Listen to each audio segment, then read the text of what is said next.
Perhaps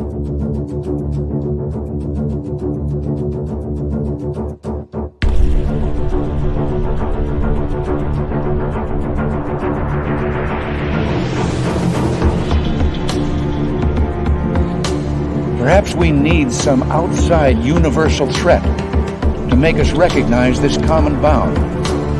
I occasionally think how quickly our differences worldwide would vanish if we were facing an alien threat from outside this world.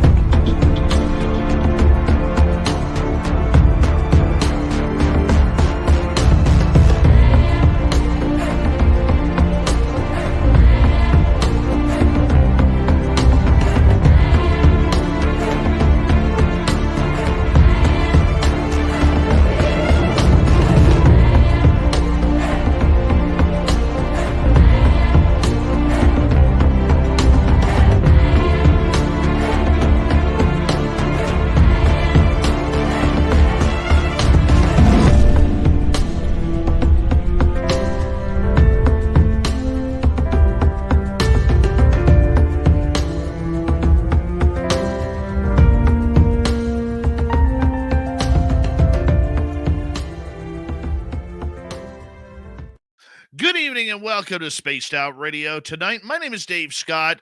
Thank you so much for tuning us in. Geraldine Orozco is our guest tonight. We're getting into some Zen, some Chi, some love, some spirituality, and the unconditional love of humanity. Yes. And you know we're going to go into some aliens too. We always do. And Geraldine will be with us momentarily. But first, we got to say hello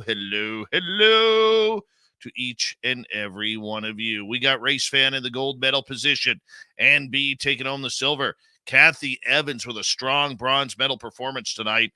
Hi, Michael Morris and Logan L. Les Paul Holland just strumming away over there in Australia. Kevin, good to see you. Hi, Grandizer. Nice to have you here. And there's the lovely Nikki in Seattle. Guy Calgary, how are you? What's happening? Or is it Guy Calgary or Guy Calgary? What do you prefer? Adam Lakatos, nice to see you. Hi, Markham. How you doing, buddy? And who else do we have here? We have Brown Dwarf and D. Cohen. Toe Tag, good to have you all here. Marlena, how are you, my friend? Nice to see you. Kevin, what's happening, man? And where are we here on roll call? Let's take a little peek here. Jessica is here. Jessica will be signing autographs after the show. Line up to the left of the studio, if you don't mind, to the left of the studio. Hi, Jennifer, and pardon me, Jenny. How are you? Penny Van, nice to see you. Vash the Impaler and Pixie Lara, nice to see you both.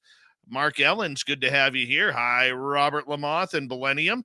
Travis DeLuca, good to have you back. Hi, Stephen Edmond. Kurt M. W. David Page, good to see you guys. Samantha Hazelwood Gray, thank you for joining us tonight. We very much appreciate it. Forrest Louie, good to see you. Chillgasm, always a pleasure. Venusian, how are you from San Diego? Welcome to SOR Chat. Hi, Chris. Teen, nice to see you. Thank you for coming on in. Nancy Hayes, Super Duke. We love Super Duke around here. Bigfoot, Michigan Rob. Leafson 67 is here. Leafson 67 will be signing autographs after the show as well. Line up to the right of the studio, if you don't mind. To the right of the studio. Forrest Louie, good to have you here. Thank you for that super chat, my man. Thank you for kicking things off. The super chat is a wonderful way to support what we do on this show on a nightly basis. So thanks, buddy. And, of course, Vaughn Patrick, good to have you here. Dirt Road. And who else is joining us tonight? George Hernandez, good to see you. As well as Paramarv. Thank you for coming on in. Rono, Doug Shelby is here. The Doug Shelby has arrived, which means we can officially start this show. From Luleå, Sweden, starting at left wing, wearing Marcus Naslin's old number 26, Jürgen Johansson. There he is. All right, moving on here. Worsley, nice to have you here. Gong Show, good to see you. As we continue on with roll call, Mike Bothwell, thanks for coming on in. Greg.com Maloney, thank you for joining us. Stevie Franchise, One Life Man, Welcome to SOR Chat. Let's open up the Spreaker chat as we will see Bill WD40 enter right about here momentarily to lube us up for tonight's show. And where are we here? Silent Listen, good to see you. And little Katie, welcome to SOR Chat. Let's move on here. Eddie Petch, thanks for joining us. Jeff Steve Garvey, he'll hit a home run for you. Deb from SAC, Eddie Petch again. And who else do we have? Let's see, Ozzy Sue, thank you for joining us. Jeffrey Lane, welcome to SOR Chat, my man. And who else do we have here? Pay Parker, always a pleasure. We're caught up. We are caught up. And let's see here. All right, let's see where we're going here tonight. And the super chat is open. Thank you for Louie for kicking things off, and thank you for everyone joining us. Hi, Fab22, and see, there's Bill WD40 right there, right hanging out in there. And TMI, good to have you here. Don't forget, you can also get tickets for UFOCon 2023 at UFOCon2023.com. I will be speaking there. Up until now, let's just have our horns up and rock it out.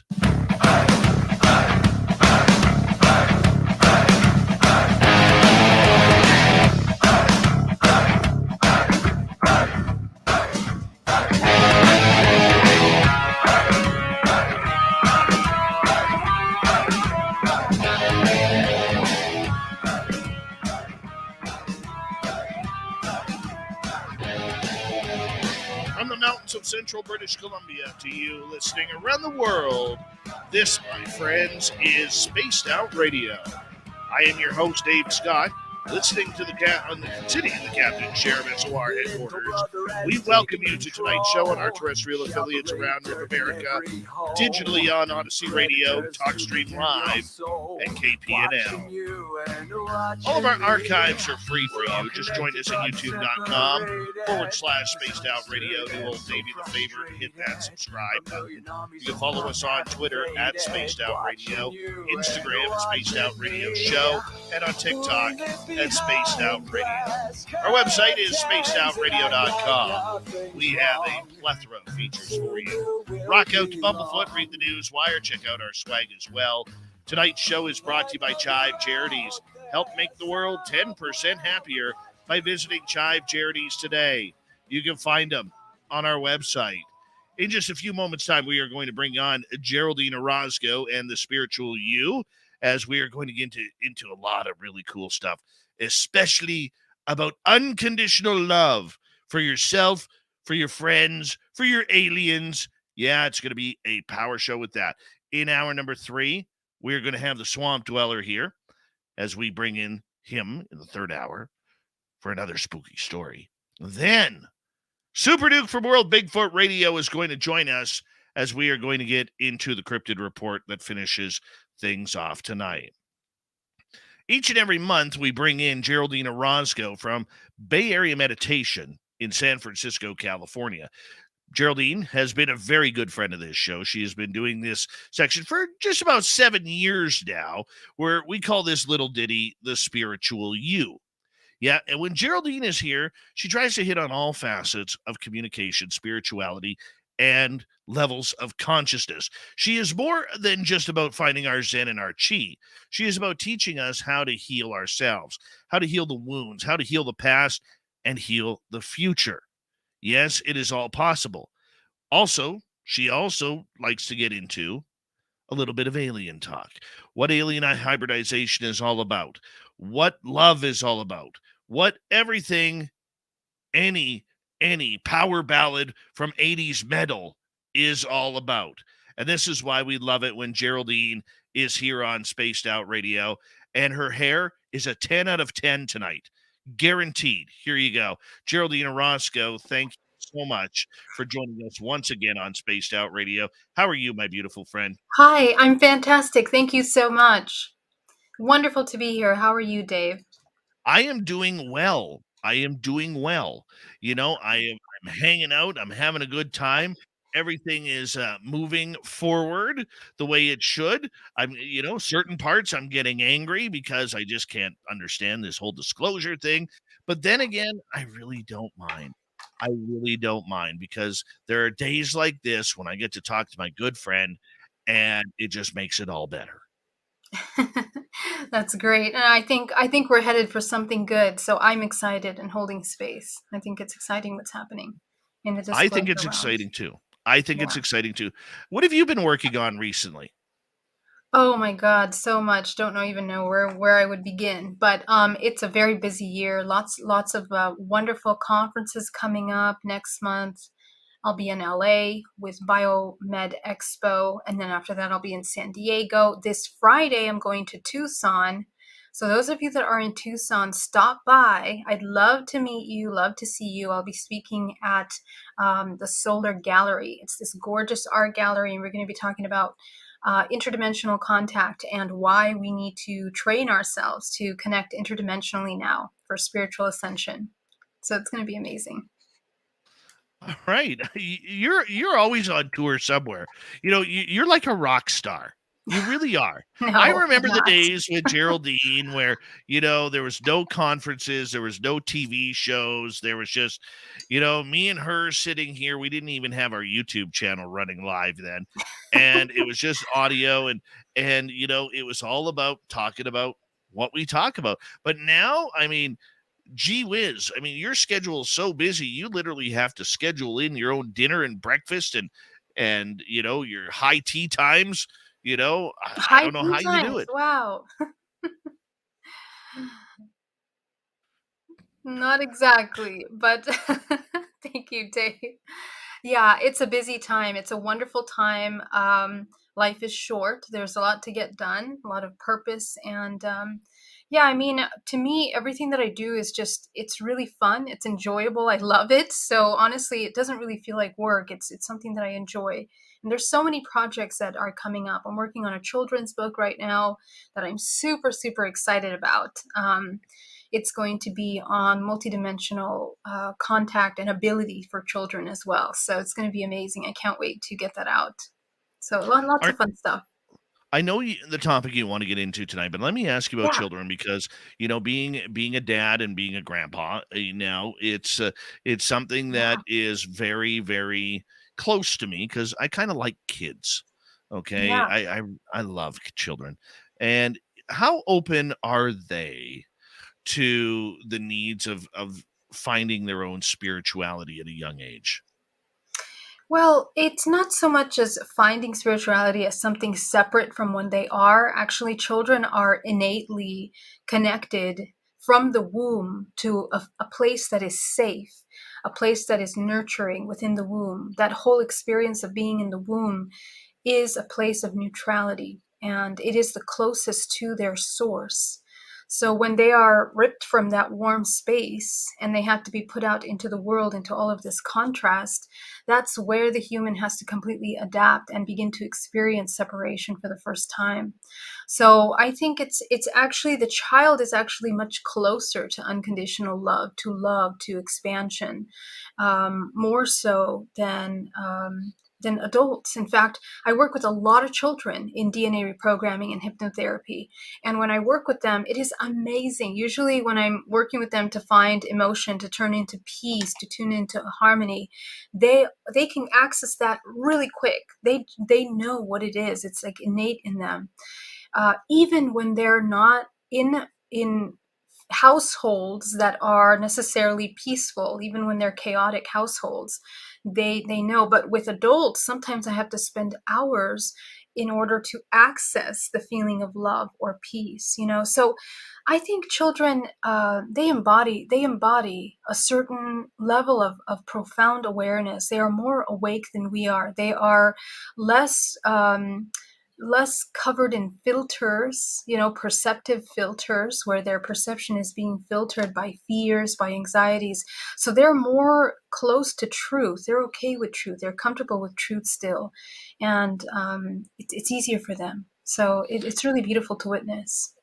The last few weeks, my 9-year-old son has decided that he was going to learn about Christianity and God and Jesus. And it Wow. it kind of tripped me out because not that I'm not a religious person, because I'm not. I'm very spiritual, but I do have a belief in God and everything like that, just the way I believe and the way I brought up. But I never talk about it around, because I think spiritualism is a very personal thing, and that relationship, whether you believe in God or Buddha or Allah or Brahma or Vishnu or source or consciousness or whatever it may be, I believe that's a very personal connection that one has to make. So here I am listening to my little guy here, who's decided to get into all of this, and he's asked some pretty tough questions to me that I'm kind of like not really uncomfortable answering, but just trying to do my best and feeling that I'm not giving him the right answer, because I don't know what the right answer is. You know, when children go on these adventures, whether it's about God, Jesus, dinosaurs, uh, you know, uh, apes or sharks or anything else that he has gotten into over the years, along with Transformers, you know, I think as parents, we just have to let the children explore and let their minds grow with as much knowledge as possible, whether or not it pertains to your personal beliefs or not. Let them form it for themselves. Would that be a good standard to set for us, especially when it comes to our own spiritual awakenings? Yes,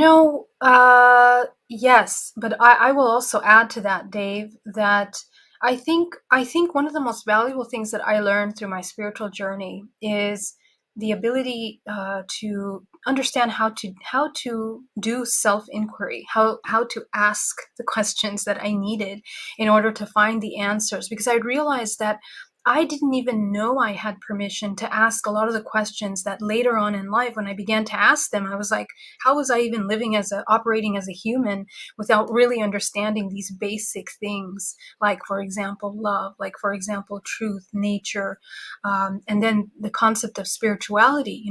How do we access that? And more importantly, how do you integrate a spiritual aspect of yourself? Because as you said, it is very personal, into an everyday life. That's something that becomes very compartmentalized in our culture, in many of our cultures. We have a survival mode for work and life, and then we have the spiritual side, which is always not always shown how to merge. So I think that one advice that I would add to that is to um, help the child understand how to become inquisitive and ask questions into even their own beliefs, in a healthy way, to have a healthy level of skepticism where they can always fall back on their own internal guidance system in order to discern what they're learning. Because a lot of religions, as we know, are very deeply cut with very specific, beliefs, dogmatic beliefs, um, and very, very specific ways of looking at many different things. And there is always an external source.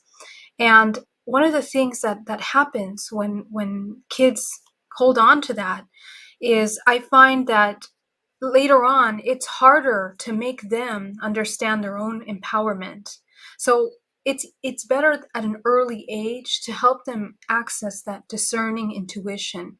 At the very least, help them train intuition, how to listen to all this information and see what is really applicable to them, and to allow them to know that they are able to experiment with this information to see if it's applicable to them and their lifestyle and the way that they see things. I think that's really, really important for kids nowadays. I think so too. Because one thing that children do have that a lot of us have forgotten as we get older, maybe we get a little bit too shady in life. We don't stop trusting people. We've been burnt. We've been hurt. We've been scarred. We've been beaten. We've been ruined. We've been gone through many experiences as children have it. And the one thing I think we can learn about is unconditional love, and the love that children have for the people who they trust. It's instant love, whether it's a friend, a grandparent, a parent, a sibling, or whomever it may be. And I know you wanted to touch on unconditional love tonight. Yeah, I think it's such an important question, especially because tonight, this month, a lot of people are talking about love, the topic of love, partnerships, relationships, and how those pan out in our everyday experiences. But also because this is essential to the way that we exist in humanity, and it's going to be a very key tool for the kinds of changes that we're going through, whether it's the disclosure movement, whether it's politics, whether it's the world wars that are happening in the world, natural disasters. We need to really work on creating a foundation of unconditional love within us in order to create a foundation of self-trust, of discernment, and self-empowerment, in which we can always fall back on and utilize, not just fall back on, but actively apply into our everyday experiences and lives. So I think that this is something that is a really important topic to have at the beginning of the year as well. And yeah, I'd love to dive into that. There's many facets, but what I really wanted to talk about is the severity of unconditional love, because a lot of Uh-oh. people, a lot of people think of unconditional love as a very fairy tale thing. It's a very wonderful, loving thing where everything is just going to be okay, no matter who you are and what you do. But that is actually not the way unconditional love works. And so I would love to kind of touch on those because a lot of people ask me about that. They become very confused about it. And then when they have conflicts in their relationships, whether it's with their kids, or with your parents or with your family and friends and partners, there's a contrast there. So maybe we can talk about that. Love is something that we all strive for and acceptance, yet many don't get it, whether it's from childhood experiences, whether it's from everything that kind of goes on with what we learn, what we know, growing up in abusive households, really cancels out a lot of that understanding of what love is.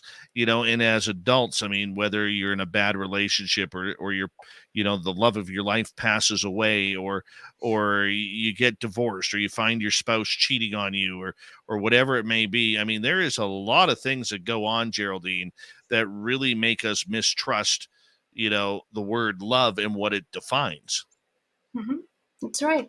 That's right. And that's exactly why we want to talk about the severity of love, because what does it mean? Does it mean that we're going to have, all of these experiences and love the same way that we did before? How do we create healthy boundaries? How do we create, relationships that are respectful and reciprocal in that case?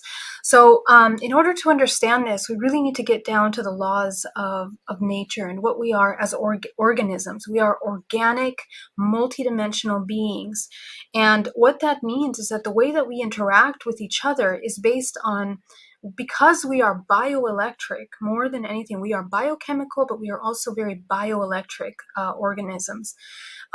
We attract and we reject or expel people, places, and things based on our resonance. Okay, so we have to get that law really, we have to understand that really well.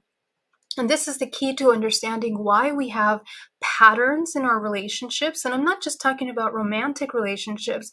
I'm talking about relationships with your coworker, relationships with your parents, with your kids, whoever it is that you're having a relationship with.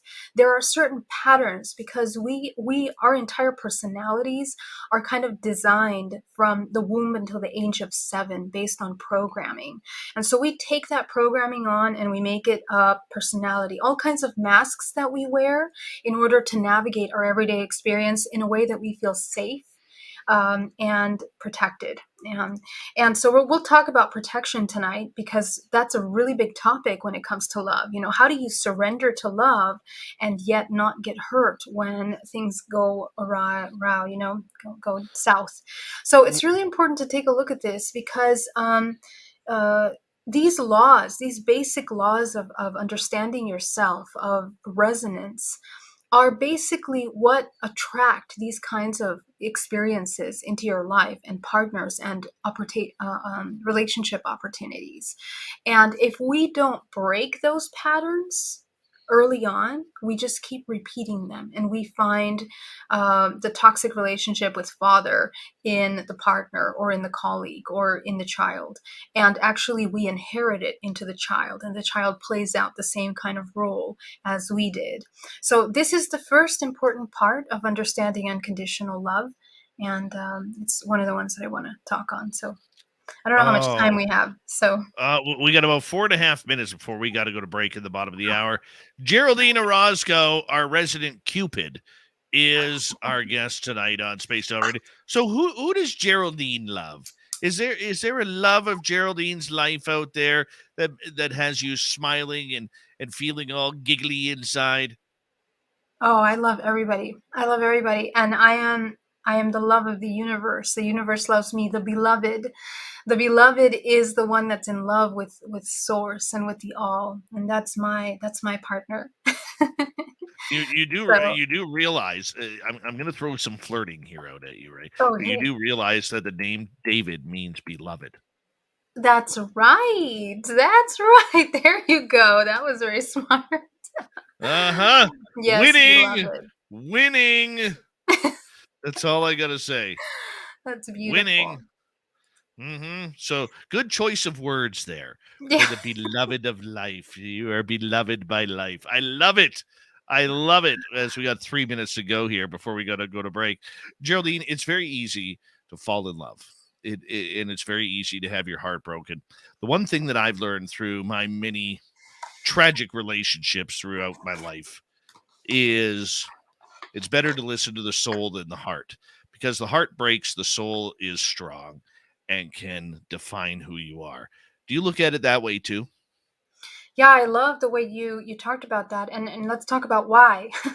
What's the soul? The soul is the infinite life force that feeds into this organism, into the physical body, the physical vessel. It's the physical vessel that's actually the one that feels the love that is this romantic kind of love towards something else, an attraction, a need, a desire. Okay, so what that means is what actually informs the desires that you're going to have towards another attraction partner is also programmed deeply within us. And it's not just in this lifetime, it's something that we've inherited and we are actually holding on through collective trauma. In fact, when I work with my clients every day in DNA reprogramming, I find in couples that the same kind of attraction that brought their partner together is the same kind of dynamic that mother was playing out with father, that grandfather was playing out with grandma, and so on and so forth. And we can trace these patterns back. So, what is that telling us? It tells us something about the way that we are holding patterns of behavior and programming of what love is and the dynamics that we share with one another. So, in this case, if your partnership is imbalanced exchange, meaning that it's giving more than you're receiving, or vice versa, or it becomes traumatic, painful, abusive. Those kinds of things are a reflection of trauma that we're kind of repeating. So what we do is we want to get to the root cause of these programs and deprogram them, begin to input other more expansive ways of looking at what is needed. And the interesting thing about this is what we find after working with so many couples and individual partner dynamics is essentially that what every human is looking for is love, is that unconditional love. It is that feeling of acceptance, approval, attention, affection, love. Okay, so if we break down the word love into these different layers of emotions, we begin to create a list of things that a human requires in order to feel that love. And every human is different in their list, but it always is going to include acceptance, peace, harmony, and balance. And so, how do we access that balance? Is essentially it has to become from the internal. The individual has to access and create that internal balance within them. And we do that, and we learn how to do that by first learning how to love the self. So unless the human, this is what I see after working with hundreds of clients over and over again, different dynamics, different stories, that because they are all seeking love, What if we would internalize that search for love? And be right back with much more. Geraldine Orozco and the Spiritual You. It's all about the love tonight before your bank account's open a week from now for Valentine's Day. Yeah, get ready to pay, people. Get ready to pay. Spaced Out Radio continues after this. Oh no. I love it.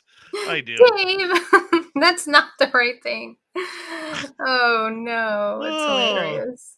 Oh my goodness. I'm Oh gonna my tell goodness. everyone not to open their wallets. Oh. Yes. That's funny. It's just amazing that the next day flowers are 90% off. I know. Unbelievable. Oh, that's all good. It's all good.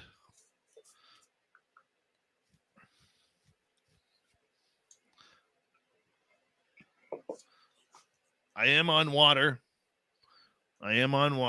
Ooh, nice. How is that going? I hate water. You know what? I shouldn't say I hate water. I hate warm water or room temperature water. And I realize that's healthier for you. It's easier to digest and everything. Yeah. But there's something really good about ice cold water.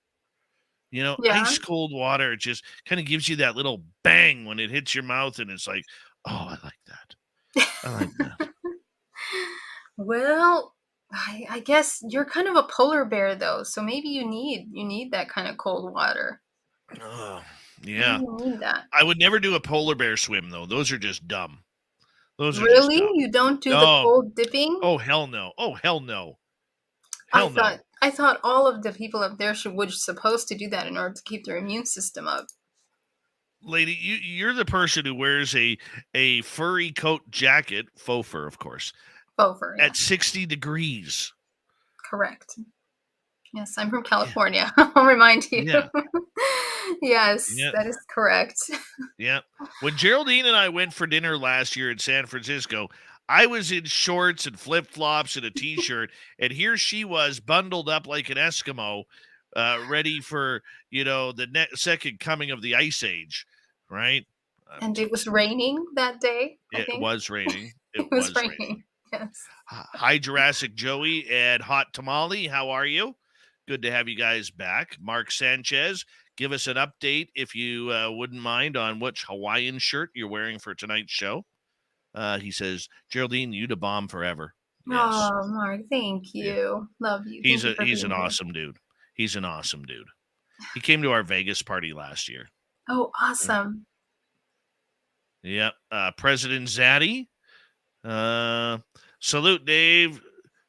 She's hot. She going to be in Vegas? Yes, Geraldine is planning on coming to Vegas, fingers crossed, that her schedule allows her to. Last year did not allow her to, but this year we are hoping, and probably be a last minute thing. But I think Geraldine's coming this year. I do. I think she might. And then she's going to take you all out to the poker table and take all your money because she is a red hot gambler. And really, that's cool. Yeah. I didn't know that.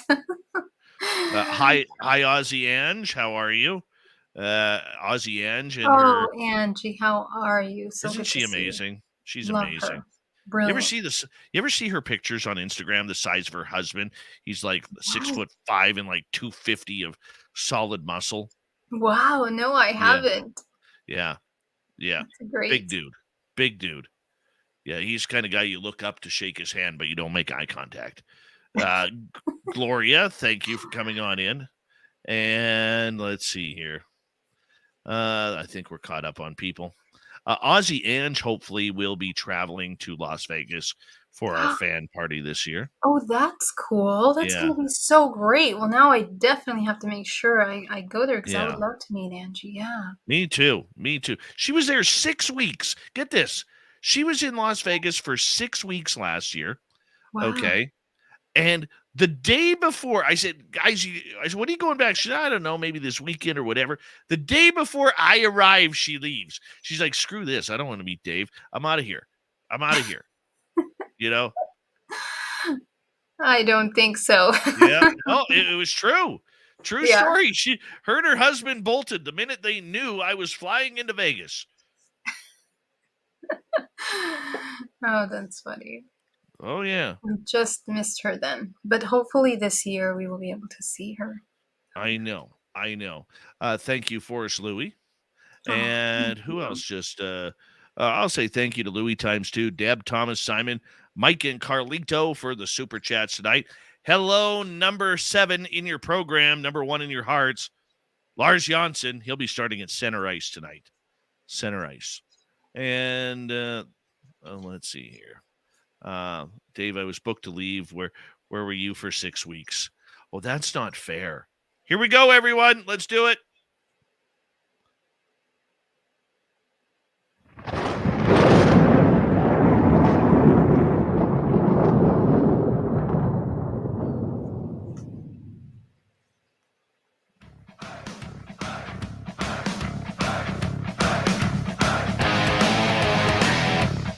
Second half hour of Spaced Out Radio is now underway. Here we go.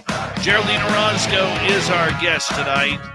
We love having her here. Want to remind you that if you missed portions of this show, you can check out our archives on YouTube, Spotify, Apple, iTunes, wherever you can download a podcast. We are there. And our website is spacedoutradio.com.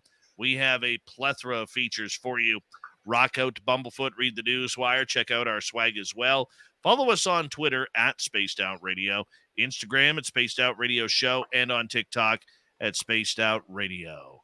Here we go. Geraldine Orozco and the Spiritual You, her website, GeraldineOrozco.com, where Geraldine comes in once a month to cleanse us of our Zen, our Chi, and anything else that is dark around us. Yeah, she takes a scrub brush, puts a little disinfectant on there, and cleans us all up once a month. It's good meditation for the soul. Geraldine, welcome back. Thank you so much. So happy to be here as always. Unconditional love. You know, we all sing about it. 80s ballads are still classic for it. But it's a truth that each and every one of us goes through. When we are looking for love, a lot of times we're looking in the wrong places. When the person that we should be, courting, shall we say, is standing right in front of us.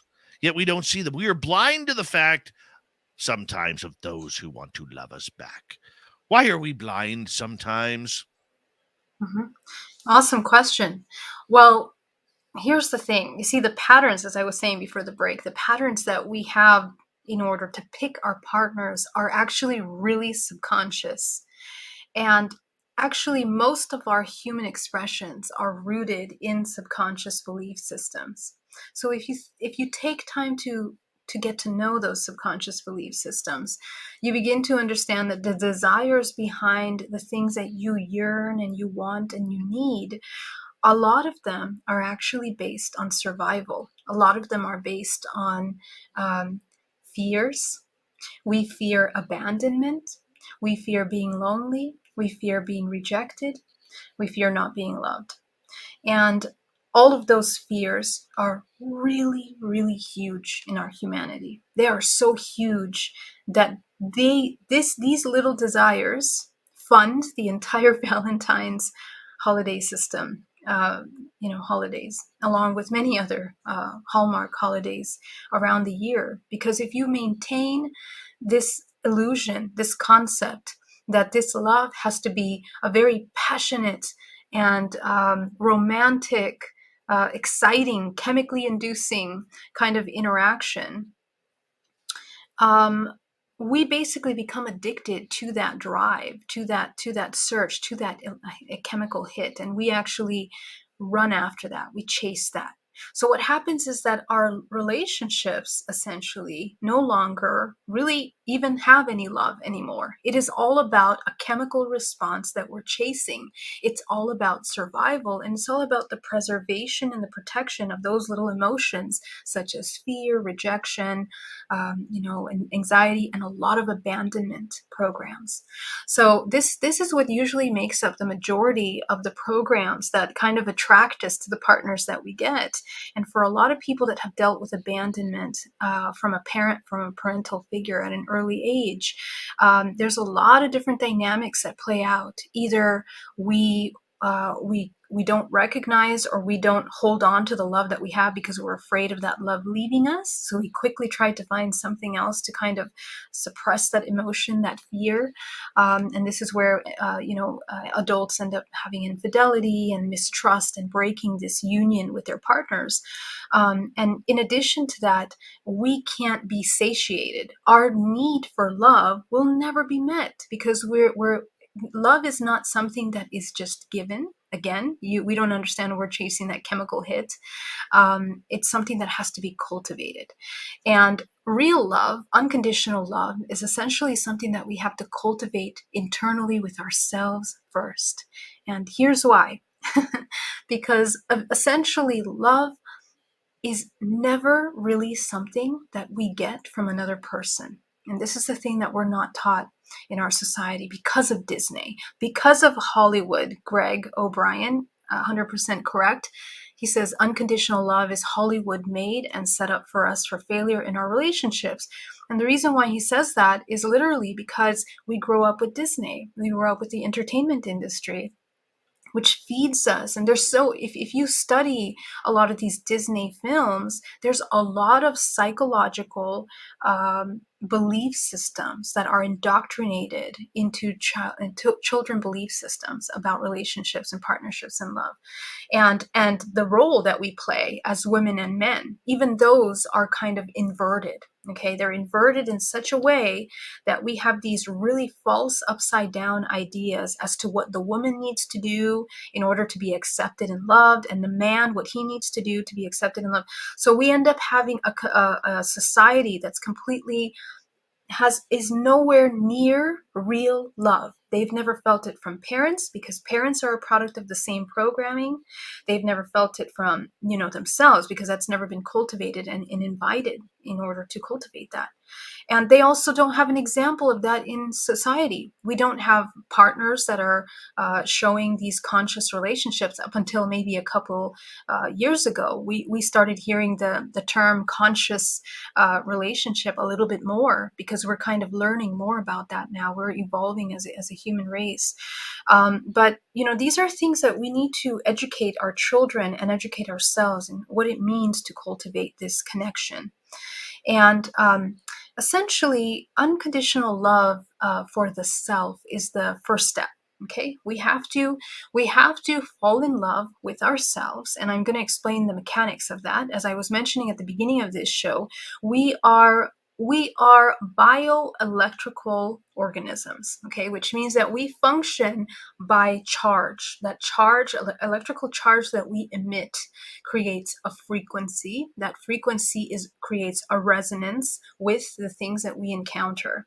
And so if your frequency is encoded with all kinds of abandonment issues, fear of rejection, fear, resentment, anger towards the sex that you are interested in, it's going to create that magnet for you to attract that same thing. And so what happens is that you're not attracting something that is the dream love that you're thinking of, but it's actually repeating the pattern that you're expressing, that you're attracting and putting out, right? So what happens is that we get into these dynamics, and at face value, there might be lots of beautiful masks and layers that will look like, oh my God, this is the perfect person. They don't play the same role. They're not like my ex. They're like amazing. And then, get together, and then a couple years down the road, you begin to discover that actually it's the same kind of dynamic. You feel the same way. You're still feeling abandoned. You're still feeling lonely, disconnected. So this is why we need to repair the internal separation, the wars that we have internally with us about the shadow aspects of ourselves, a part of ourselves that we reject profoundly, our insecurities, our doubt, the issues that we have with abandonment, the issues that we have with being lonely. This is a huge one. Because of the kind of society that we live in, our society is designed for everything to be compartmentalized. It's designed for us to have this idea that being an individual survivor is actually successful. Like if you are either a woman or a man that's super, super individualistic and successful, that's how you will gain money, abundance, the wonderful partner, all those things. And those are illusions that cause tremendous amount of suffering for the human race because they're completely inversions of truth. A human has to train themselves to embody acceptance of all these parts first. So I'll stop right there and then we can go into. I want to ask though, because Yeah. there are a lot, especially as society has matured, there are a lot of people now who just love being single. They don't want a relationship. They don't want to be tied down. Yeah. If they want to, if they, want to go, have a good time. A lot of people have friends with benefits. A lot of people have their family. Maybe they're close to their nieces and nephews. They don't want their own children. They love their own space. They love the way they've designed their condo or their home or the vehicle that they drive, and they love to travel 2-3 times a year. This is the life many people are setting up for themselves to live in their own cocoon. Yet they're not struggling with the love aspect. They've channeled it into different areas, whether it's family, whether it's friends, whether it's life itself. Yeah. Yeah. And I think, there's two sides to that coin. And here I'll tell you something, because we are going into, we have major social issues in our world today. And I'll give you Japan as an example, China as an example, but also the US. I mean, many countries are dealing with this, but, Japan is an interesting example because in Japan, they have the highest rates of, not having childbirth anymore. People no longer being able to date. The whole concept of foreign partners is really huge in Japan, and people don't want to mate with one another. And what's actually that resulted in is that couples are finding digital partners, like literally little digital artificial. It's not really artificial intelligence. It's more like just a computing game of some sort that interacts with you as a partner, believe it or not. So this is something that's been happening for years. And now the kind of depression, the rates of depression, the rates of loneliness that people are experiencing are profound. So this is an expression of on a whole other side of the spectrum where, our concepts of relationships and separation and the lack of internal work has caused a severe crack in the way that we're embodying consciousness and love. The other side of that spectrum are the people that get into relationships and or just for sexual pleasure, but without cultivating intimate relationship or actual true intimacy. And both of these examples end up feeling the same way. That's the thing. So statistically around the world, the way people are experiencing relationships is more like a transactional exchange rather than something that we're cultivating. And I think that this is kind of like a rebirthing phase of some sort that we're going through right now, because the ways that we are discerning, the ways that we're living, the ways that we are looking at truth and looking at what family is, sexual roles, gender roles in society, those things are changing a bit. Sexual identities. We have a lot of things in that realm that are coming to the surface right now, and that is going to help us break away from these very compartmentalized ways of looking at relationships the way it was before.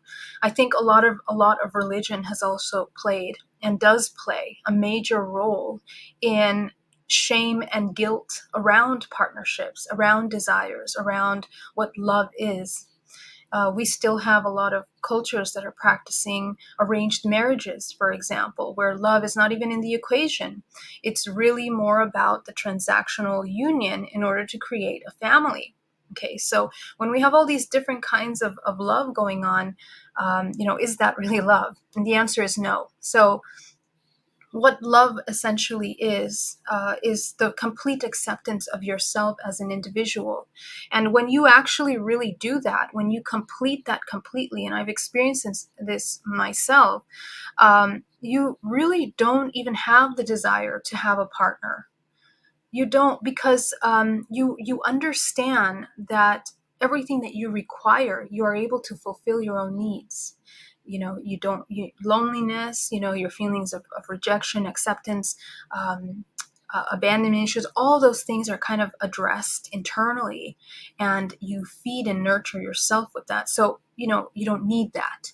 So on the other higher level of relationships, something that I've discovered is that relationships on the higher spiritual plane are really about ascension, about coming into partnerships is an agreement between two conscious individuals that want to evolve together. And I think that people are really starting to realize that now, people that are looking for the relationships.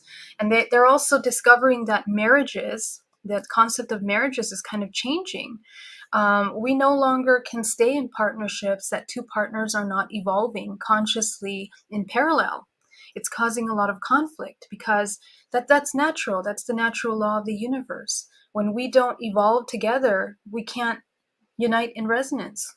We can't learn together. And so the vibrational frequency is not a match anymore. And so this is where we start having conscious decoupling and looking for partners that are a match for that ascension and spiritual journey.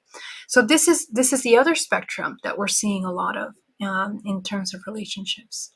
I want to get to Mark's comment here because I think it's important. He says, I hear I don't need anyone but myself far too often these days. People place no longer value relationships or the need for heartfelt human companionship and intimacy. Totally. I And agree. I agree, Mark. Yeah. Sorry. Go ahead, and Dave. and I think in a lot of ways the internet has hurt that because with all these dating sites you're not going out and really taking a risk on yourself when you could go shopping at home, and a lot of these dating sites are all about either uh finding someone for a sexual relationship or a one night stand, or it's something where you take somebody on a date but you're still haven't eliminated that profile because the grass may be greener on the other side. I mean, you may find out that if you're a guy dating a girl that she's the perfect woman, but when she takes her shoes off she's got ugly feet. You don't like ugly feet, so you figure, well, I'm going to go shopping again. Right? It happens. It does happen, but that's how we have become. We're looking for the perfect model for all of us. Well, and again, see that this is where we want to differentiate what love is, because what you just described right there, the feet, the ugly feet that aren't working so well, because that individual is looking for a partner based on their desires, and a lot of those are sexual desires, desires for arousal. And what happens with that is that it's based on passion. Passion is a very short-lived emotion in the emotional ranges. It's very temporary. We can only reach that peak for a short amount of time because it's not sustainable. It's not something that will maintain balance and harmony in our physical body biochemically, but also interrelationship wise, it's not realistic. So what happens is, again, we are trained by the endorphin hits from childhood because of technology. Number one, you go onto Instagram, you get a quick gratification hit, you get acknowledgement. You go on the dating app, you get a gratification hit. Somebody says hello, you feel like you were acknowledged and flirted with. So now you feel taken care of for a moment. And so we are like little rabbits in a lab. Our humanity has kind of become trained to chase that endorphin hit, and so we likewise begin to chase our passions, and A lot of those passions are based on sexual desire because we've also been programmed that relationships are about sexual satisfaction. They're to meet your sexual needs. That's also another untruth that's kind of put into our culture as a result of pornography industry, which multi-billion dollar industry, along with the entertainment industry. And one of the ways that you keep humanity in a state of hypnosis and suppression is by manipulating their sexual desires. These are the first three chakras of the body. You make them feel fearful, Right. separated. Sorry, go ahead. No, I was just going to say I Yeah, agree with you, yeah, but on the flip side, okay, if you were somebody, we've never really gone this deep into this show before, so I'm kind of weirded out and excited where it's going to go at the same time. But yeah. the idea behind it though is this: if you have a partner who let's say doesn't have the same sexual fantasies or desires as you, that's not really going to be a good match, because eventually there's only three things that break up a couple, and that is sex, money, and usually politics slash family. In a normal family that's a product of programming, and it's what I call matrix programming, yes, all of the things that you just named out are all survival mechanisms that we've adapted as part of our truth for survival. This is something that we need to break in us, in society, in order to learn how to transcend limited desires, which always result in suffering. This is the thing. And this is we're talking about spirituality here, next level evolution, maturity, spiritual maturity of man. What do they need to do in order to have an expansive, healthy way of life? They need to handle the ego part that is always chasing the whatever sexual desire is created. And we could talk about this for hours, because a lot of sexual fetishes and desires, psychologically, they're very complex. They're very, very complex. And a lot of them are rooted in traumas, some level of traumas, some level of suppression of certain sexual aspects of the self, and a lot of shame and a lot of guilt, actually. So here's the thing: if you work with someone one on one, and I'm not saying your sexual desire is wrong. I want to be really clear about that, because, we have these conversations and then we take things black and white, but nothing is black and white. Never. Okay. Sex is a natural part of our expression, and we need that. But to have healthy balance and not end up in these partnerships of dissatisfaction, divorce, chaos, infidelity, dishonesty, a human has to do a good amount of shadow work and get to know themselves enough in order to understand why they desire what they desire. And I think that's essential for any human that is entering into the dating realm as early as possible. But it's not something that's talked about. Just to take a look at, what has their experience with sex and love been. Did they ever feel love from their parents? A lot of my clients, for example, they've never felt love and affection from the parent. So when they go into a relationship, they really don't know what they're looking for. And a lot of times abusive relationships turn out to be just as good. So these are really important topics that we need to start talking about internally, internal dialogue, and figure out for ourselves, and then begin to help our children, because as a Right. next generation. But Yeah. you know what? It is give and take though. Okay. It is give and take. And a lot of times, I have been in many relationships where I give, but I never get. I mean, hell, I would like a bouquet of flowers every now and again. I like flowers. Okay? Yeah, I Yes. do. I like flowers. But there's nothing wrong with coming home one day to see candle lights, okay? And somebody who you love, let's say in my case it would be a woman, dressed up saying, "Hello, how are you today?" dressed in silky lingerie. That would be okay. But it never happens. It's just a pipe dream, right? I mean, this is what I think. I'm not saying fetish, I'm saying or fantasy. I'm saying every now and again we forget that we need to spice things up in order to make things actually work. And it ends a lot of arguments too. Okay.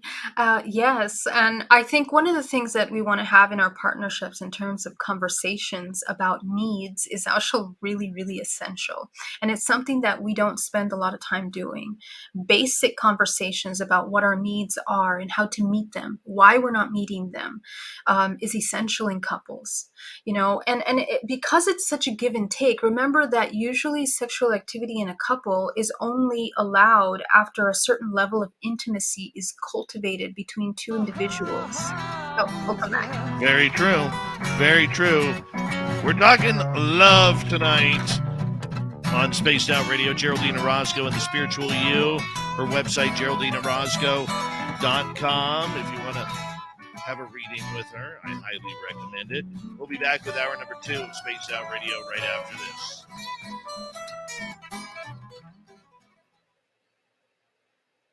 All right, we are clear. We are clear. Awesome. Yes. Let's take a break. I know you're going to want to take a break because you always Yeah. take a break at this time. So this is usually where I'm going to put you back in the green room, Okay. and then I'll be right back, okay? All right. Geraldine Orozco. That's why we love her around here. She's so smart. So smart. Bacon roses. I hate you, Thin Lizzie Borden. I never get bacon roses. What a band name, too. Bake and Roses. Bake and Roses. I like it. I'll be right back.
All right. I am back.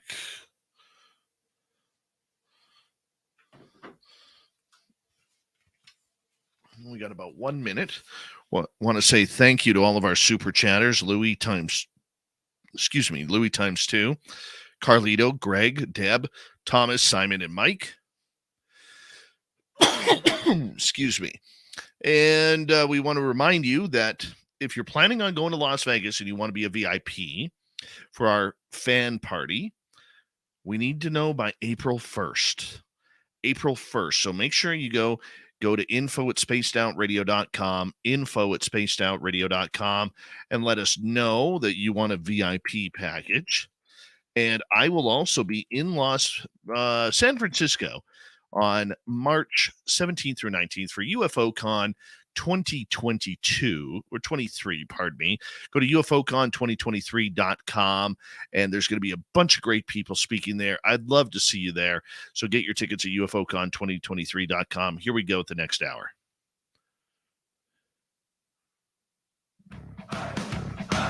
You're listening to Spaced Out Radio with Dave Scott. Follow Dave on Twitter @Spaced Out Radio and on Facebook, Spaced Out Radio Show. Here we go with hour number 2 of Spaced Out Radio tonight. My name is Dave Scott. Thank you so much for taking the time to join us. We very much appreciate earning your listening ears wherever you are on this beautiful planet we call Earth. Hello to everyone listening in on our terrestrial affiliates around North America, digitally on Odyssey Radio, TalkStream Live, and KPNL. All of our archives are free. Join us at youtube.com/Spaced Out Radio. Do old Davey the favor, hit that subscribe button. The Desert Clam has set the password for tonight in the SOR Space Travelers Club. What do you got for us, Clam? Vademecum. Vademecum is your password. Use it wisely, Space Travelers, as the Clam sets the password each and every night right here on Spaced Out Radio. Our website is spacedoutradio.com. We have a plethora of features for you. Rock out to Bumblefoot, read the Newswire, check out our swag as well. Follow us on Twitter @SpacedOutRadio, Instagram @SpacedOutRadioShow, and on TikTok @SpacedOutRadio. Here we go. The Spiritual You, hour number 2 with Geraldine Orozco from Bay Area Meditation in San Francisco, California. Geraldine comes in near the beginning of each month to teach us about our Zen, our Chi, our aliens, and our love lives. Yes, we are talking love, unconditional love tonight. Geraldine, it is always a pleasure to have you here, my dear. Thank you for coming on in. I'll get you to unmute your mic, and let's just start with Pleasure's all mine. Thank you. Let's just start with an audience question here, and let's go to Thin Lizzy. Geraldine, what is your love language or languages? Oh, that's a really good question. I believe, well, here's the thing. It used to be speaking language, communication. But I will say that after coming and training myself to come into a neutral point, I feel that I transcended that and I don't need to have those specific languages with a partner anymore. Now it's kind of just holding space and loving unconditionally in a way where I allow the other human to just be their authentic expression. And I meet them at that place, and then, we see where we move forward. So you can transcend those love languages because those are deep-rooted programs of needs. Again, they're needs that we have, but if you meet those needs, they don't need to be externalized. So, thank you so much for that question. I never knew there was love languages. Yeah, it's an interesting psychology to see what you need in a relationship. It's a really profound. You can take a little quiz, and it'll tell you what you need. For example, if you love flowers, Dave, one of your languages might be need for gifts. Some people need to have gifts. They need to have tokens of affection being shown, or given. Yeah, like Sasquatch heads, like I got the other day. There you go. That is so cute. That's so cute. Yes. I love it. Yes. I want to ask you regarding, love and in the last half hour, we kind of got on personal section, but the personal affection point of everything. But a lot of people, as we said, they're not getting into marriage. They're more getting into cohabitation. They're getting more into, staying away from traditional marriage. Even though because nobody wants to spend $40,000-$50,000 on a wedding anymore. Even $10,000 on a wedding seems high for a lot. But I've been seeing this. Maybe it's just me. I see it trending online where you see a lot of cohabitation going on, where people have partnered up, and instead of doing a regular job, they're moving into motorhomes or converted vans, and they're just working from home or wherever they are located. And they're literally, one night they're spending it in a Walmart parking lot. The next night it's at the beach. The next night they're somewhere in the forest. You know what I'm saying? They are working as freely as possible. To me, I look back at it because I'll be 50 years old this year. I know I only look 60, but nonetheless, I look at these people who are doing this and I think, wow, like if I could rewind everything and just live as free as possible while still creating an income, that is the way to go. I mean, I find a lot of jealousy in that, to be honest. I think it depends on your idea of freedom, Dave. I'll have to tell you, because I have clients that are living that life right now. And I'm telling you that we as humans, because we are so used to living in compartmentalized ways of looking at things, we tend to always find little gilded cages, one way or another. So, true freedom really is the ability to transcend that desire, that need. I think that when a human really truly transcends that need for external supply of any kind, that is when the human is actually truly free. Because before that, the human will always find a way to create a beautiful cage. People have, even when they're traveling, they always find something, excuse me, to create a sense of dissatisfaction, a sense of comparison to someone else. They're traveling the world, but hey, they miss having a safety and security of a home or a town, a community. So it's like grass is always greener. We have this mentality that we want to look on the other side to see the pastures ahead that are more beautiful. So I think in this case, and something that's really important for us at this time, is for us to understand what we need and why we need it, and to begin to work on building and cultivating an every moment practice that allows us to create intimacy with ourselves, intimate, being aware of our emotions, our needs, our desires, and working very proactively on a daily basis from the moment that you wake up until the moment you go to sleep, whether you're partnered, not partnered, employed, not employed, whatever you're doing, to begin to meet those carefully. And it's going to be free. It's not going to be something that you're going to discover at the root of all the things that you want externally. There are emotions. Those emotions are actually what fuel these external desires. And I also want to kind of segue into another topic that's really, really profound. And it's really one that I'm really huge on when it comes to high-level partnerships, conscious relationships, which is looking at sex from a completely different perspective, more of a union of alchemy, more of a union of conscious co-creation. Because sexual energy is actually one of the most potent creative life forces that the human has available to them. And actually, there's an entire, we could talk about that for hours. And I just recently did a challenge on my channel called the Alchemical Transformation Challenge, where we touch kind of surface level on inner alchemy and external alchemy as well. So what does it mean to have a high conscious relation partnership means that when we are in sexual union, that both individuals are cultivating and working on becoming their own whole self, the balancing of their own feminine masculine, which inherently in these two expressions is all needs and desires from both sides, from that masculine and feminine need and aspect. And when each individual integrates those, they can become a whole.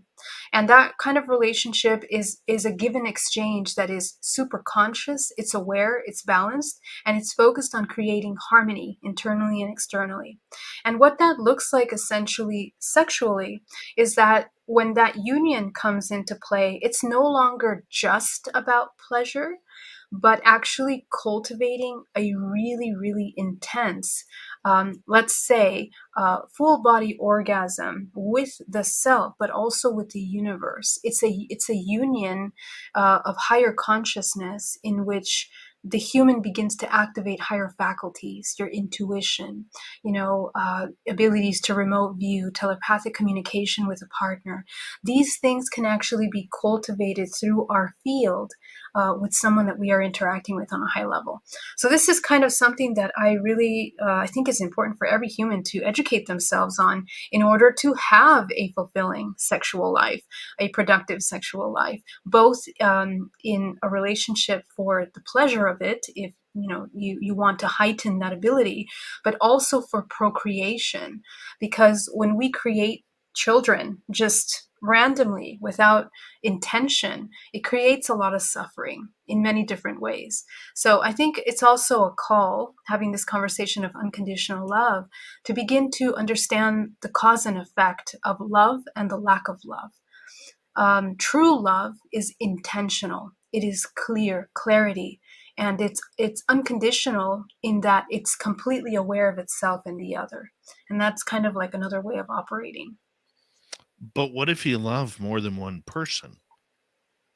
Yeah, you can. But I think the question is, what is the definition of love that is being used here in this example? I think that's the question. And for a lot of people, we need to sit and have that conversation, because love means different things. If you didn't have a lot of love in your life growing up as an adult, the way that you expect love from another is going to be completely different from someone that did have love. And then there's other families that have a smothering kind of love, lack of boundaries, like totally like intrusive, and then they call that love, for example. So yeah, go ahead. Yeah. I guess what I'm saying though is, when it comes to love, I mean, I'm I'm not let me phrase it this way. I think there's a lot of people out there who don't believe in monogamy. Okay. And it's not that they want to sow their royal oats all over the place or rack up a bunch of numbers. It's not about that.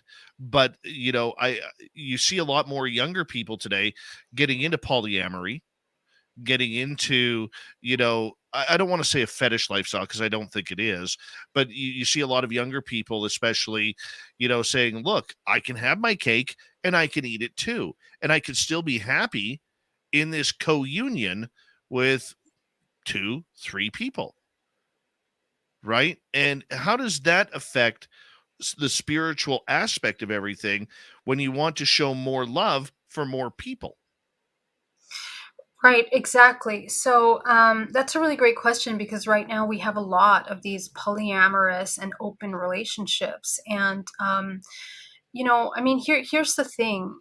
I think our concept of sex is kind of created a lot by the inversion of truth for a really long time. I mean, we can go all the way back to Mesopotamia and the beginning of our human race, and the way that's evolved historically, and the moment in which religions were most put into our culture, into the state, as a way of creating systems, family systems, organizing families and societies.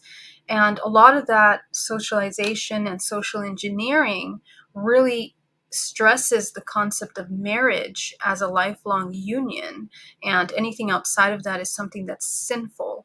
So, when you start really questioning these systems and why that was, I mean, a lot of these concepts of marriages were really more about transactions. It was more about financial exchanges in olden days in order to secure something, financial stability for a family or to hold a name, or whatever their political transactions were. Now we're not in that world anymore. However, we still utilize marriage as a transaction. In reality, the divine feminine is the female are looking for security still. We're still kind of sobering up from that perception and those belief systems. So as we move away from that into something different, we're kind of going through kind of a rebirth of understanding what does it mean to have a conscious relationship. Do marriages actually work? I mean, you can look at the divorce rates internationally. Obviously, marriage doesn't really work. And then the other side of that is a lot of abusive relationships that okay, you don't divorce, but you sustain really abusive relationships on the other side of that, in order to not get divorced, or just really unhappy unions. So where do we draw the line? And I think that we need to get really real about why marriage was created in the first place and decide whether we agree with that. Organically, a human individual, we are designed to evolve.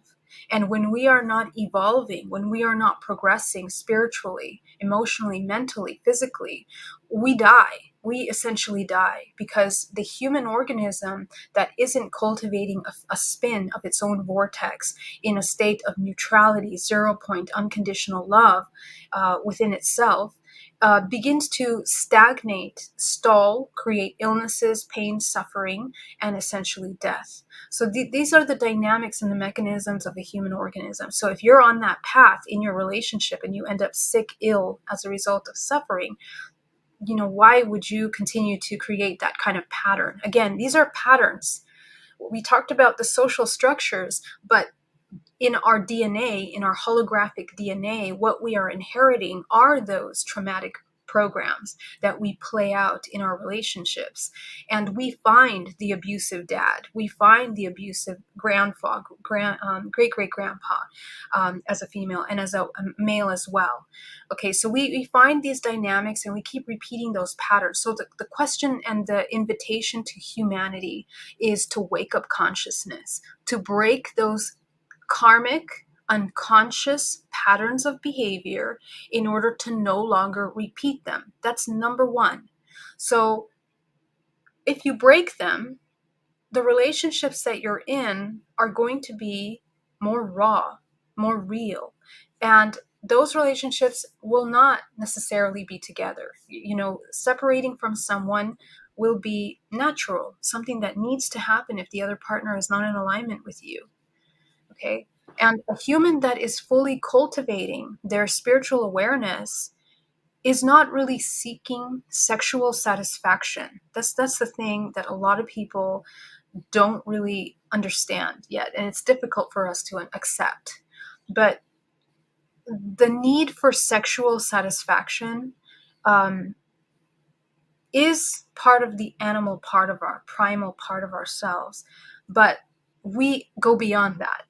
And what is beyond that is the lack of love. When humans do not feel loved, accepted unconditionally, it expresses in severe sexual need in many different ways. And so we want to have more than one partner all the time. So this is biochemically, psychologically, what happens to the human. I'm not saying there's anything wrong with you if you want to have binding partners. There's just different ways to look at sexual energy. In pranic alchemical training, in China, for example, the king had concubines. I mean, hundreds of them. And he would train with different concubines every night in order to cultivate their sexual energy. And that sexual energy, when you cultivate it, it activates your higher faculties. So I think that we're getting to a point with all this information available that you can now choose, how are you using and cultivating your sexual energy? Are you just depleting it in like really, quick pleasure, or are you using that in a productive way? Whether you have one partner, two partners, how are you using that? So I think it's more about educating and the individual looking at how they want to apply this very powerful tool that is available within the body. So I'll ask you point blank, because after hearing what you were saying there, it makes me want to ask this. Is monogamy then a facade, that's something that humanity should not be, or us as humans should not be trapping ourselves within? I do believe so. I do believe that. Because we are natural, organic organisms that follow the laws of nature, which are cause and effect, which are regenerative, which are cycles of life and death. We are always going through cycles of life and death. Parts of us die, parts of us are born, parts of us expand. And it's difficult to expect another human to really be able to be a match to that. It can happen. It absolutely can, has, and does happen.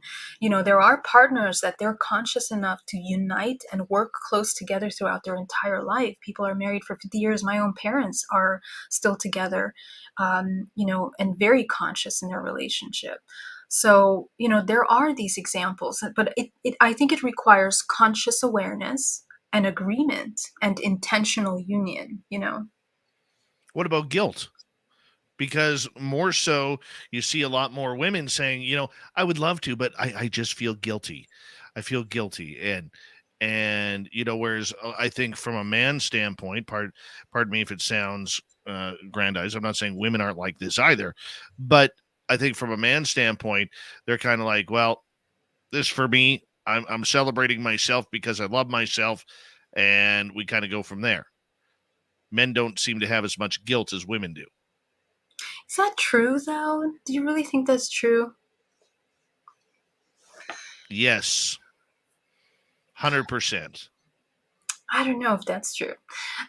Just simply because of the clients that I work with. Okay, I do work with a lot of men, and guilt is a tricky thing, because it might not be necessarily about the partner you're dealing with. It might be guilt towards yourself or shame about yourself, your own being.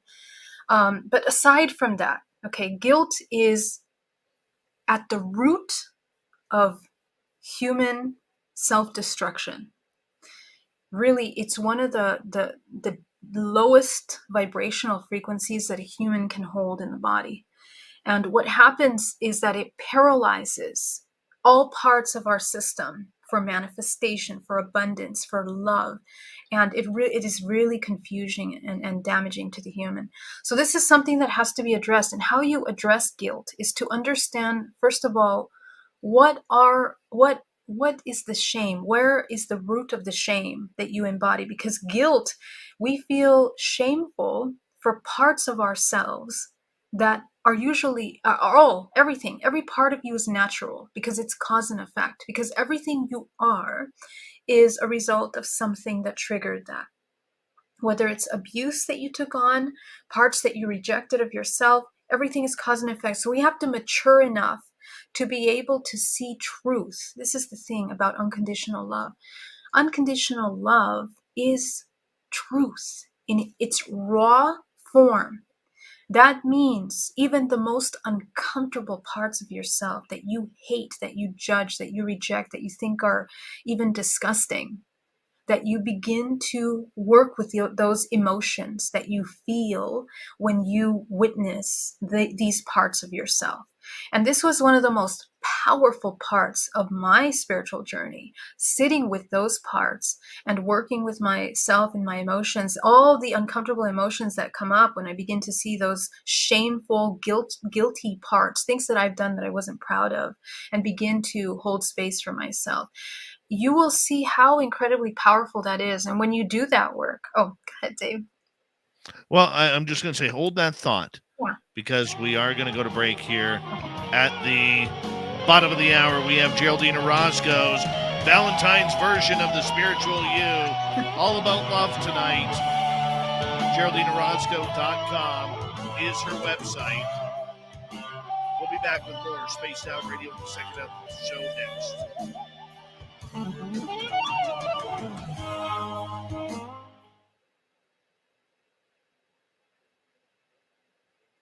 All right, we're clear.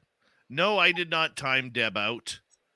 Deb timed herself out because she said she was going to after she admitted to watching certain kinds of movies. And, yeah.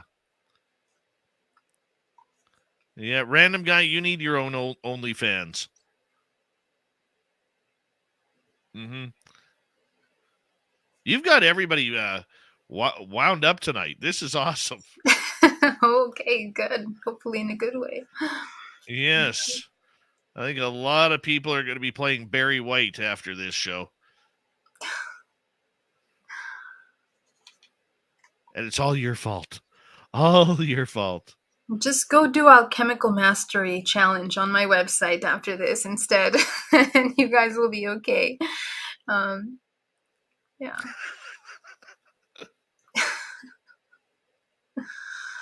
Oh, my goodness. How are you, Geraldine? Where are we going for dinner? Oh, I'm great. Oh, when you come, huh? Yeah, I don't know. We gotta pick a place, I guess. We gotta figure that out. March is next month, huh? Yeah, I guess it's pretty fast. So you're gonna have to steal me because it's kind of your territory, not mine. I'll think of a place. Yeah. Last time you didn't. I don't think you liked it that much. Was it really that? I loved that place. Was it good? Was it okay? I would totally go back there if you want to go back there. No. There's better places. There's much better places. We'll find something else. The chicken was fantastic. I just felt bad because I was the one ordering drinks and you were all nice and sober and because you don't drink. That's right. Mm-hmm. Yes. Wherever you want to go. It's your call. We'll find a place.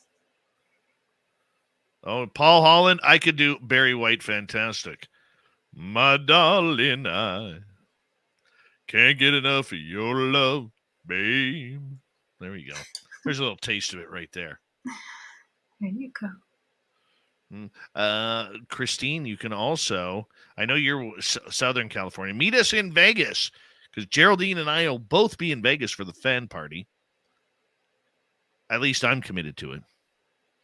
Geraldine, we're not sure yet, but I think she'll show up because she loves me. She really, really loves me.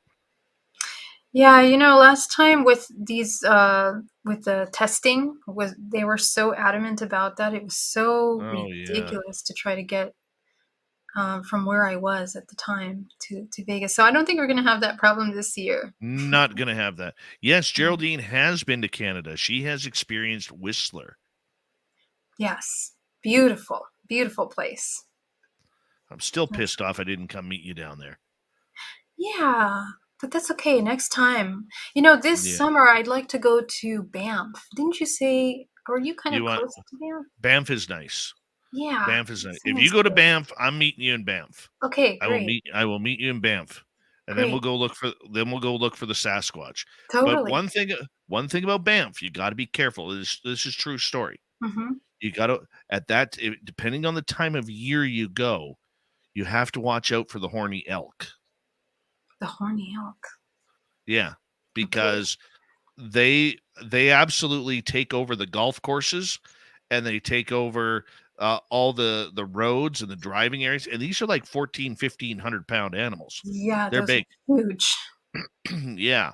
So, and they are all over the place. So they don't care when they're into their rut and they're looking good and they've done their makeup and they're all on the prowl. You got to watch out. And grizzly bears too. Lots of grizzly bears. Wow. Yeah. So if you go walking around the trails there, make sure you have anything to make noise. Make noise. Okay. Well, I'm sure they sell those little. Oh yeah. Little repeller things. Yeah. Yeah. Yeah, that'll be really fun. I have I'll let you know when I go. It's sometime this summer for sure. Let me know. I'm racing out. I might even No want to do a edge. little retreat out there. It would be so nice to do a retreat, a little couple-day retreat. I'm there. So you've Let been me. there, right, Dave? I haven't been to Banff in like 30 years, but it's like Okay. still gorgeous. Yeah. Still gorgeous. I would do it in a heartbeat. Yeah. Yeah. Yeah. It's about a 8-hour drive from where I am. Because Oh, I got to really? go. Yeah, I don't have a direct highway. I got to go like through all the mountains and shit like that. Oh, interesting. Is it So, easier for you to fly there to Calgary? no, I'd want that drive. That's a gorgeous drive. Must be amazing. Yeah. Oh, yeah. Yeah. All right, my dear. Here we go. 10 Mhm. seconds. Thank you to our super chatters. Check the ticker below for Vegas. And here we go, everyone.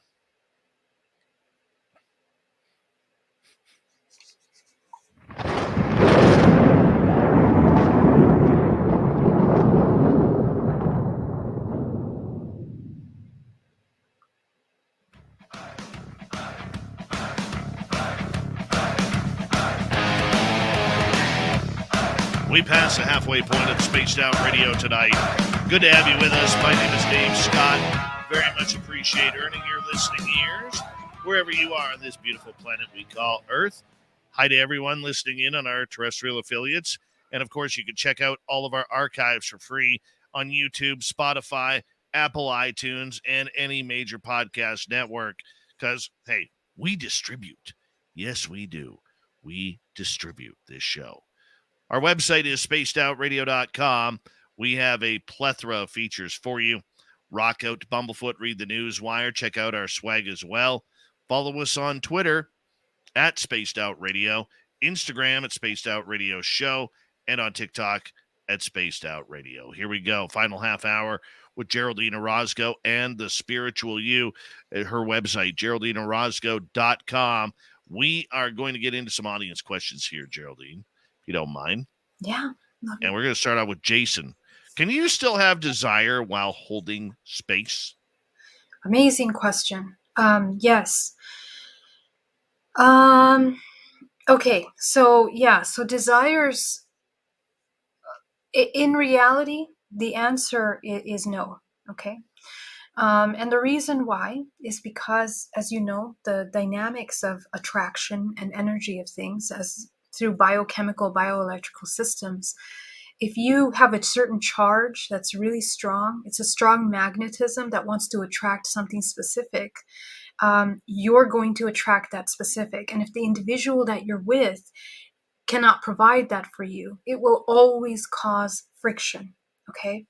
So desires are kind of tricky in that way. I think that underneath desires are needs. That's why I strongly advise to get to know what your needs are and meet them. And whatever needs, I guarantee you'll be able to meet all of your needs, the core root needs emotionally. But anything else externally can be something that can be communicated with a partner. Okay, so more than desires, because desires are more for the ego, the individual desires, the ego desires. The need is something a little different. The need in this case, it's still a desire, but at the root of that is something that is required in order to maintain balance. And this is a conscious need. Okay, the conscious need, not from the ego, is something that you're looking to build in order to create a homeostasis internally and within that union, especially in relationships. The idea is, what do we need in order to maintain balance and harmony in a relationship? So this is where I would have those communications in a partnership. But holding space should always be neutral. It's always that you are your own vortex, spinning really fast, holding space. And as you hold space, you will intuitively meet the needs of the other person because you are in tune with your own needs. And usually relationships that are held at that level, they just bounce off each other. It's not something that even needs to be communicated, essentially, at some point. Okay. So, yeah. Excellent. Let's go over to Mark, who is asking, interesting statistic I read a few days ago. 92% of all open marriages lead to divorce. What are your thoughts on open marriages? Yes, I do work with several clients that have experienced both ends of this, open marriages. It's a very interesting dynamic, but in my opinion, energetically, we can look at the model of our ideas of partnerships in a union that is cultivating love, cultivating this intimacy together. In order to add another individual into that, because we live in a dualistic expression, it will always be very chaotic energetically. And the reason why in these Taoist alchemical practices, you train with several partners, is because supposedly the male is supposed to cultivate so much life force that they have to be able to hold space, and they can hold that unconditional love, without boundaries for the partners, and vice versa, the female for the male. But at the core root of this, it's really about creating a union between two. That's the duality. The dualistic expression of this universe is the integration of those two. When you integrate those two, you don't even need the other. It becomes unification with the universe. So when you apply this concept of the laws of the universe to concepts like open marriage, most of the desire behind these are to fulfill the egoic part and very unfulfilled traumas of abandonment, fears. Most of the marriages that I work with, at the root of these open marriages, are that they're afraid of abandonment, one or the other person, or they're afraid of intimacy. It's really funny how we're afraid of intimacy, and yet we want to have so many partners in order to avoid an actual real connection, or the fear of rejection of those intimate connections. Most people are afraid of being seen for what they really are, and afraid of those parts not being accepted. So these are the parts that we need to do some work on. And then, if you do all those parts and you're able to come into your full integration, and you still want to have an open marriage, chances are that it won't end up in a way that's imbalanced. Okay, so work on yourself and your shadow first, and then come into relationships consciously, whatever they are, open or with one partner. Gotcha. All right, let's move on to another question. This one from Alexander, who's asking, can you do a class on alchemical intimacy and sex? Yeah, I am planning on putting that together a little bit later this year. And I have another instructor, a male instructor, that will be teaching as well, to help have both sides of the instruction. And it will be, a more private kind of course, not something public that I'm teaching on my YouTube. But the challenge that I have on the YouTube is kind of like the beginner. And then this next challenge will be like a more advanced. So yes, Alexander, great to see you. We will have that soon. All right. So as we move on, we're done with questions for the time being here. I want to ask you regarding, the personal feeling of intimacy and the way that we should treat it, because, for a lot of people, they lose that over time with the same partner. Maybe you have children, and one of the things when you have children is your sex life is usually one of the first things to suffer, and that may take years to regain, if at all. So how does one continue to find intimacy with someone when everyday struggles are real for a lot of couples? So, but you're really talking about sex, yeah? Not really intimacy. Right? No, Because those are two different more. things. No, I mean intimacy. Okay, yeah. Yeah, so intimacy, so if it's difficult to have that intimacy after children are born, it really unfortunately means that we never really had it. Um, and I mean, deeply, deeply had it. There are surface level ways of having kind of intimacy, but real intimacy is something that has to be cultivated in a partnership. And that's why having something like a really good friend is always a really great foundation for a good relationship, because as friends, you get to put off those masks, the performative masks that people put in order to avoid rejection or to protect themselves, and the true self kind of comes out.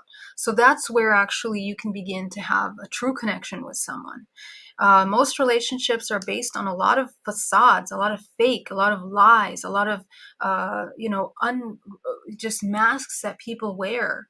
Even women, we wear makeup, we look certain ways, but we don't express our true self actually to a partner.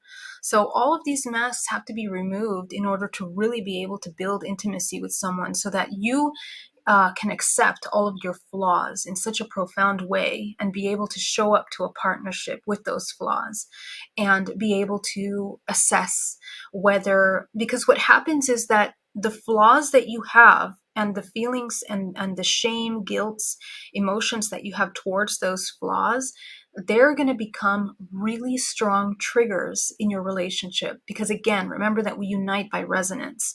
So the partners that we attract usually have similar flaws, usually have the same kind of root emotional turmoil underneath those. So it becomes a magnet. So the sooner we can uncover that, this should be part of our dating protocol, is to get to know what are those little masks that we wear, what are our deepest shames, guilt, and deep emotions that cause suffering, and heal them. You can heal them individually.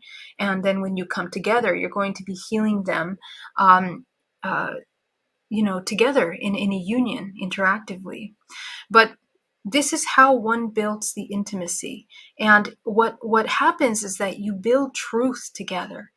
You begin to create a union. There are two wholes that come together to become one whole.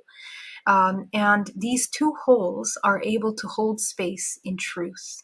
This is the kind of relationship that will always have intimacy, because they are okay with their own internal intimate relationship. I had a question for you, and it's totally gone here. Let's go to Pixie Lara, though. Geraldine, what are your thoughts on age and age differences between couples?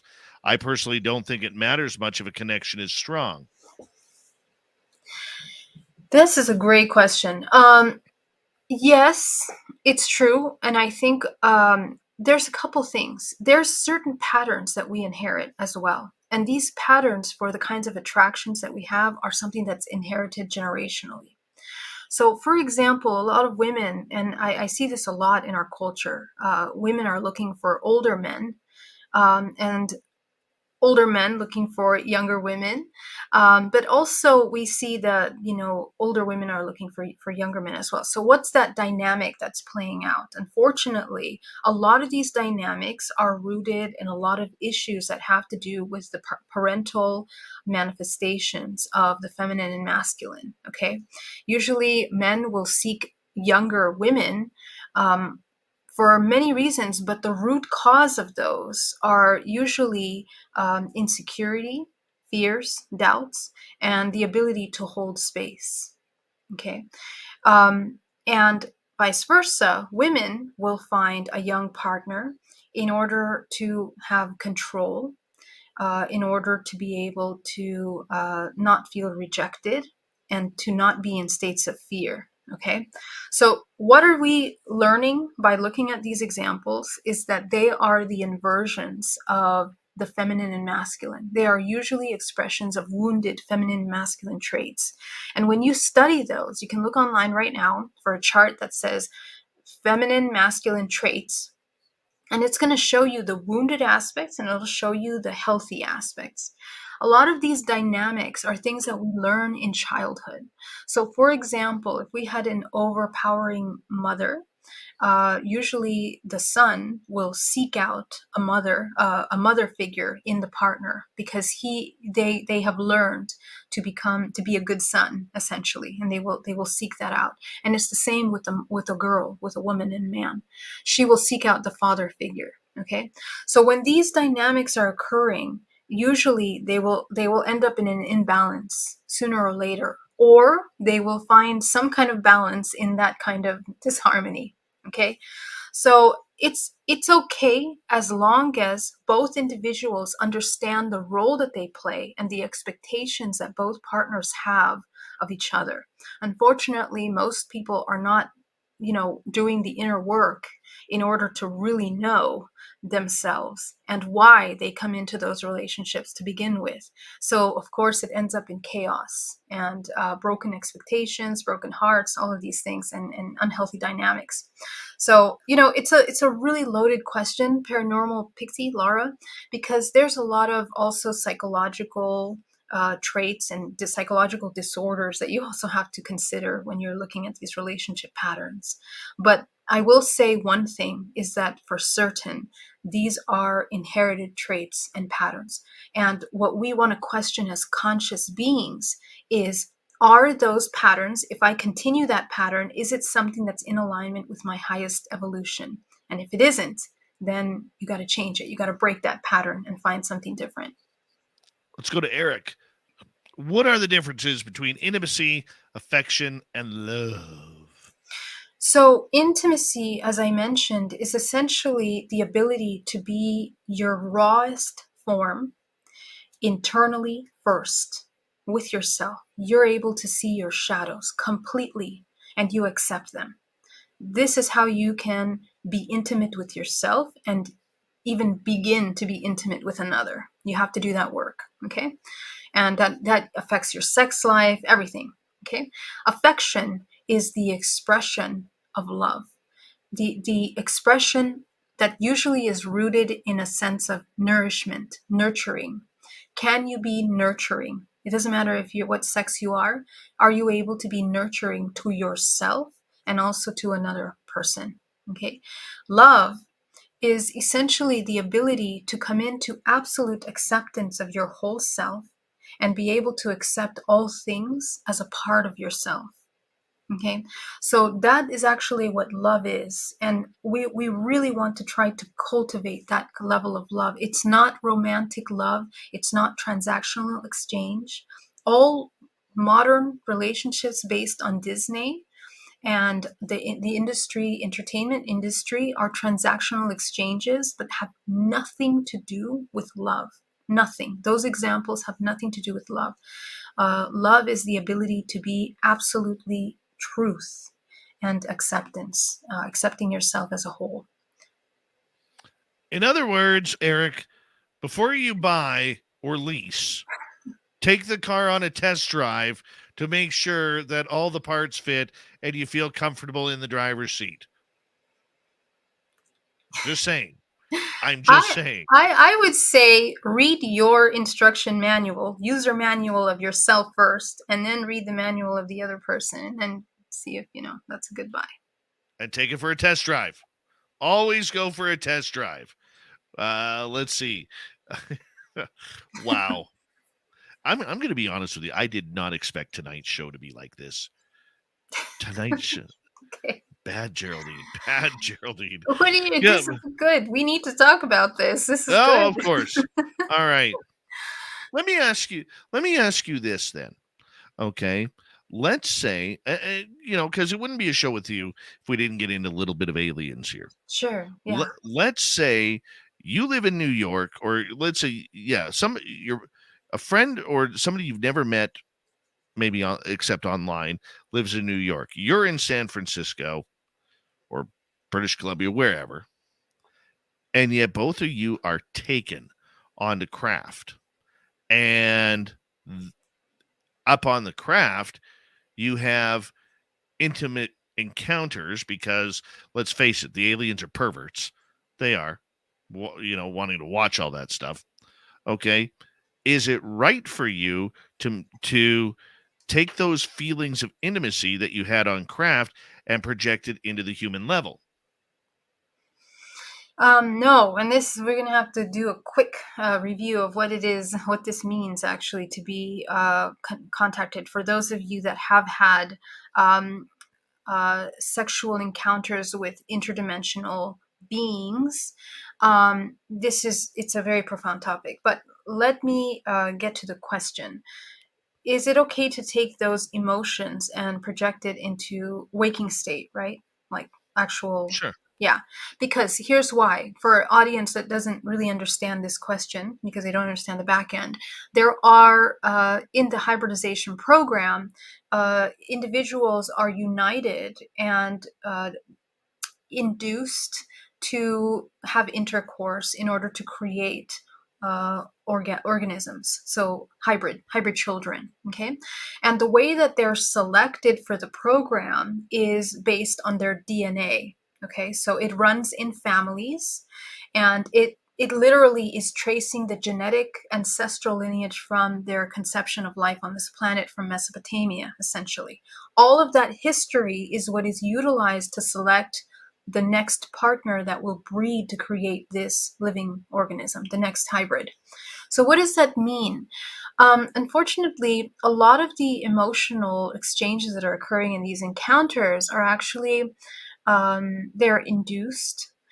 And in some cases, they are induced and fabricated from the agreement of each individual. Okay, each individual agrees to partner with this other individual in order to create a hybrid child, and these agreements are done in alternate lifetimes, alternate simultaneous lifetimes.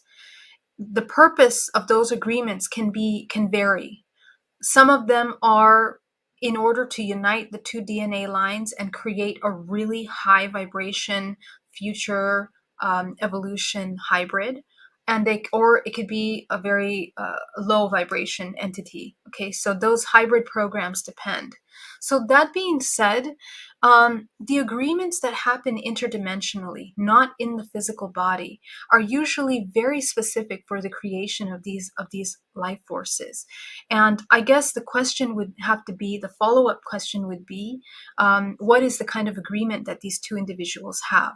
If there is a love union between them that transcends this lifetime, because a lot of times they unite and agree to that because they have many lifetimes together simultaneously, and they're existing in those simultaneous timelines together. So it's not like something new. It's something that exists. So if you feel that emotion in the waking state, let's say you go to a support group and you meet the person you've interacted with on board craft, which happens a lot in support groups from people around the world that never met before. They meet each other and they're like, I've seen you on craft, I've been with you, I've connected with you. It doesn't have to be always sexual, but they will have a recognition. So those are contractual agreements that are ancestral. And, they're very powerful and they have specific journeys together. So when you do have those experiences, I guess the question is, what's your agreement? What are you here to do? You got some work to do here on earth together, or is it just this interdimensional agreement that you have? Makes sense. So it's all on a personal level, whether the two feel connected on this side or not. Yeah, and usually they are. Usually they are anyway. They are. They have a Right. very profound connection in most cases that I've seen. And if they've never met before, they click immediately. So that's usually what I see. We have 90 seconds to go with you tonight, Geraldine, and I want to say a big thank you for you coming on Spaced Out Radio again tonight. We'll talk to you early next month as well. Do us all a favor. Tell everybody where they can find your information and how they could get their DNA reprogrammed by you. Yeah, thank you so much. If you want to work with me, I am my psychic abilities were activated through my contact experience, and I work with something called epigenetic psychotherapy and hypnotherapy. So you can connect with me at GeraldineOrozco.com. You can also check out my YouTube channel. I have a lot of free content on there. And please do subscribe and share if you check it out. I'll be at really great events this year, so please do register for those events, Biomed Expo and also Portal to Ascension in April. I'm really excited about that. It's in San Diego. So please come meet me, come connect with me, and come hang out at the conferences. So thank you so much, Dave, for having me. It is always a pleasure to have the lovely and talented Geraldine Orozco here for the Spiritual You. We've been doing this for almost 7 years. And we're just going to continue on because, well, she likes coming on this show. I kind of like her on the show. You all like her on the show. I could tell by the comments that we get. And it just makes for great radio and YouTube. Coming up next on Spaced Out Radio, we're going to head to the swamp. Our resident swamp dweller will take us on another spooky journey. And then the man, the myth, the beastly legend, Super Duke from World Bigfoot Radio joins us for an elongated cryptid report. We got lots of great radio coming at you right here on the mighty SOR. Stay tuned for hour number 3.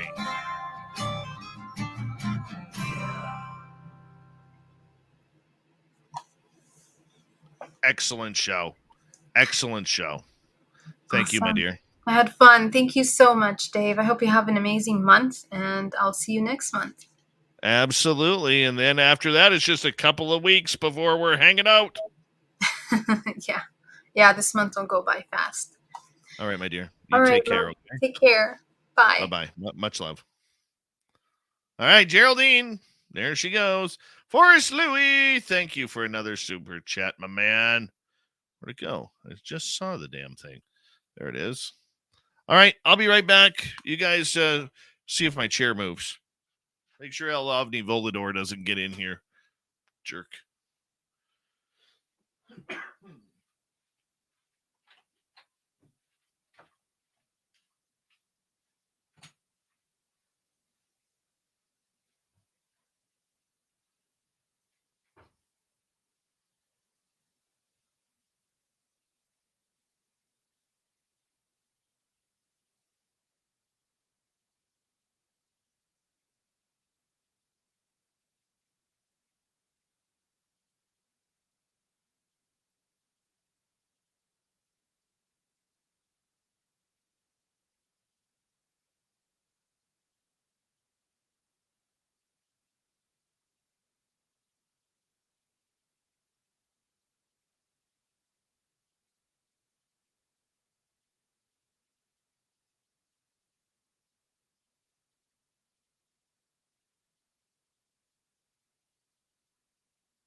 Well, everybody's hormones calm down now.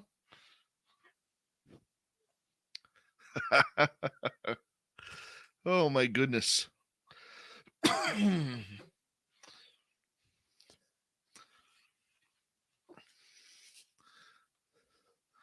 Reminder, UFOCon 2023. I will be in San Francisco on March 17th through 19th. I'd love to see you all there. People like Science Bob are going to be there, Melinda Leslie, Sev Talk, and many, many others for a great lineup. Go get your tickets at UFOCon2023.com. And remember, we want to see all of you guys in Las Vegas for our second annual fan party. If you are saying you're going on our Facebook event page, we need you to contact info@spacedoutradio.com, info@spacedoutradio.com, and connect and let us know whether you want regular tickets or VIP tickets. We need to know by April 1st how many VIP packages are going to be out there. So make sure you go and check them on out. And we definitely want you there to hang out with us. It's going to be a great party. We got our live YouTube channel. We're going to have an experiencers get together. We're going to have a poker game. We're going to have a night sky watch. We got a lot of good stuff. If you're a VIP, we got a special get together for you on the Friday night. Lots of good stuff coming. So make sure you check the ticker below, info@spacedoutradio.com. Here we go with the final hour.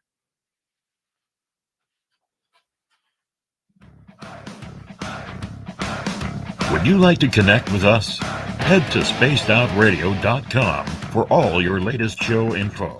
Now, back to Dave Scott and SOR. Third and final hour of Spaced Out Radio is now underway. My name is Dave Scott. Thank you so much for joining us. We really do appreciate earning your listening ears wherever you are on this beautiful planet we call Earth. Hello to everyone listening in on our terrestrial affiliates around North America, digitally on Odyssey Radio, TalkStream Live, and KPNL. Don't forget, you can check out our archives as well on Spotify, Apple, iTunes, and every major podcast network that is out there, for sure. Our website, spacedoutradio.com, we have a plethora of features for you. Rock out to Bumblefoot, read the news wire, check out our swag as well. Follow us on Twitter at Spaced Out Radio, Instagram at Spaced Out Radio Show, and on Instagram, or on TikTok rather, at Spaced Out Radio. Hey, we forgot the Desert Clam, who set the password for tonight in the SOR Space Travelers Club. Vedamecum. Vedamecum is your password. Use it wisely, Space Travelers, as the Clam sets the password each and every night right here on Spaced Out Radio. It is that time of the night where we head to the swamp. Our resident swamp dweller takes us on another spooky journey.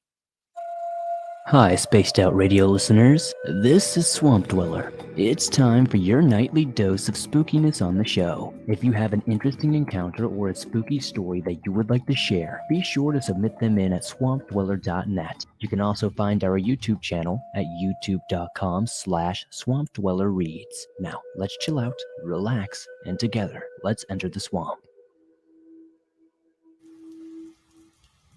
This happened to my roommate and me 2 years ago when we drove into the national forest just outside of our town. We go to a small college in New England, about 3 hours from any major city. For context, the forest has quite a few urban legends, and the local community has many superstitions about being safe while in there, although they go there very often. I had just broken up with my partner, and my roommate could sense that I was feeling down. Finals were just around the corner. So she decided to help me get my mind off things and suggested we go to a nice spot she had found last week and chill and de-stress. So we took a couple of beers and drove down to this secluded forest. Then we left the main asphalt road in the woods. I saw some things that unsettled me. You could see the abandoned houses of a ghost town from higher ground the route was on. And we saw this old doll hanging from a rope on a tree. Creepy stuff, but I didn't give a second thought about driving forward. We got to a clearing, parked our car behind some trees, popped open the back of our SUV, and started talking and playing music. Somewhere around 10 minutes into this, 2 cars appeared from the road and parked in the clearing as well. My friend didn't pay them any attention. Instead, she kept talking, but as I was facing them from where I sat, I couldn't stop seeing what they did. A guy popped out of each car, talked for a few minutes, and then I saw them take out a long object covered in dark plastic bags from the back of one of their cars. This is when I noticed these guys had guns, not like shotguns, which I often see in this town, but handguns. Then they started lighting the bag on fire. I told my friend to get down, and she turned around and saw them for the first time. Black smoke was rising from the bag, and between trying to keep my head down and steal glances at them, I saw them take out a second object and heard them shoot at it right before they set it on fire. I don't know how long my friend and I were lying there in silence, but it was definitely enough to let that terror sink in and whisper to each of us. I don't know how long my friend and I were actually lying there in silence, but it was definitely enough to let the terror sink in. We tried to whisper to each other how much we loved each other in case this was what we thought it was. At some point, I looked up and saw that they were pointing at our car and saw them walking into the woods, maybe trying to follow our tracks, trying to look for us. Right then, I told my friend to jump into the driver's seat and make a run for it. I shut the back door, and between that and the car starting up, the guys heard it and started running towards us. They then ran towards one of their cars and hopped in. We went over a hill, driving away above what was safe for dirt roads on a hillside, and eventually we lost them. We moved to a neighboring town and roamed to ensure no one was following us before we went back to our dorm. That day, we tried to make fun of the whole situation and got drunk before finally breaking down and crying from knowing we had seen something we were not supposed to. We were terrified of telling anyone, but eventually we did tell the officers on campus, who contacted the police, but we never found or heard anything again. Hey, Swamp Dweller. With fall setting in and hunting season upon us in Big Sky Country, Montana, there's always something to be had. Our elk hunt started 1st of September, and with that, my family takes it seriously as we love the game and hunt along with stories and memories shared. This year was a bit different. My cousin and I were about 6 miles in our collective 9-mile hike, and we had what I would put as an encounter. But as any elk hunter would know, the terrain comes at a cost, and with this year's price, we were a little shaken up. As we were hiking through the thick brush and steep shell rock terrain, we took a quick break. We were having a late day snack, and my cousin decided to let off some bugles for fun. Well, the sound that came back to us was more than off-putting. We heard what sounded like an elk bugle at the beginning, which turned into a dog-like, maybe even human-like scream. We were shocked. So my cousin decided to make another attempt at communicating, and lo and behold, right after this next bugle, the noise came again, but it was much closer. When you're in the thick of it, and a bugle comes through, it's usually less than 100 yards away, as obstruction with trees and brush distorts sound travel. So we decided to hike toward the noise, as I was sure this had to be some sort of beast we've never seen before. We expected some response and wanted it. Well, we expected something else, I'd say. But as all the other levels have proven, when you're in the area of the supernatural, all ambience noise is void, and you are hyper alert. We ended up hiking out with no more issues besides being shaken up and full of adrenaline, and hopeful stories of us being able to spot something. But it was uneventful and fruitless. I'm not sure what we heard that day in the woods. Maybe it was just some sort of elk, but maybe it had some sort of health condition. But the way it sounded, the distortion behind its voice, and how it seemingly responded to our calls perfectly every time. It's definitely weird. And that's why we love the Swamp Dweller around here. Takes us on a journey each and every night, Monday through Friday, to kick off hour number 3 of this show. If you want more Swamp Dweller stories, like many of us do, all you got to do is go to his YouTube channel, youtube.com/Swamp Dweller Reads.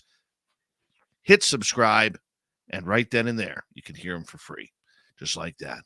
From the swamp to the forest of Montana, it is time for the man, the myth, and the Sasquatch legend himself, Super Duke, from World Bigfoot Radio and the Cryptid Report. Super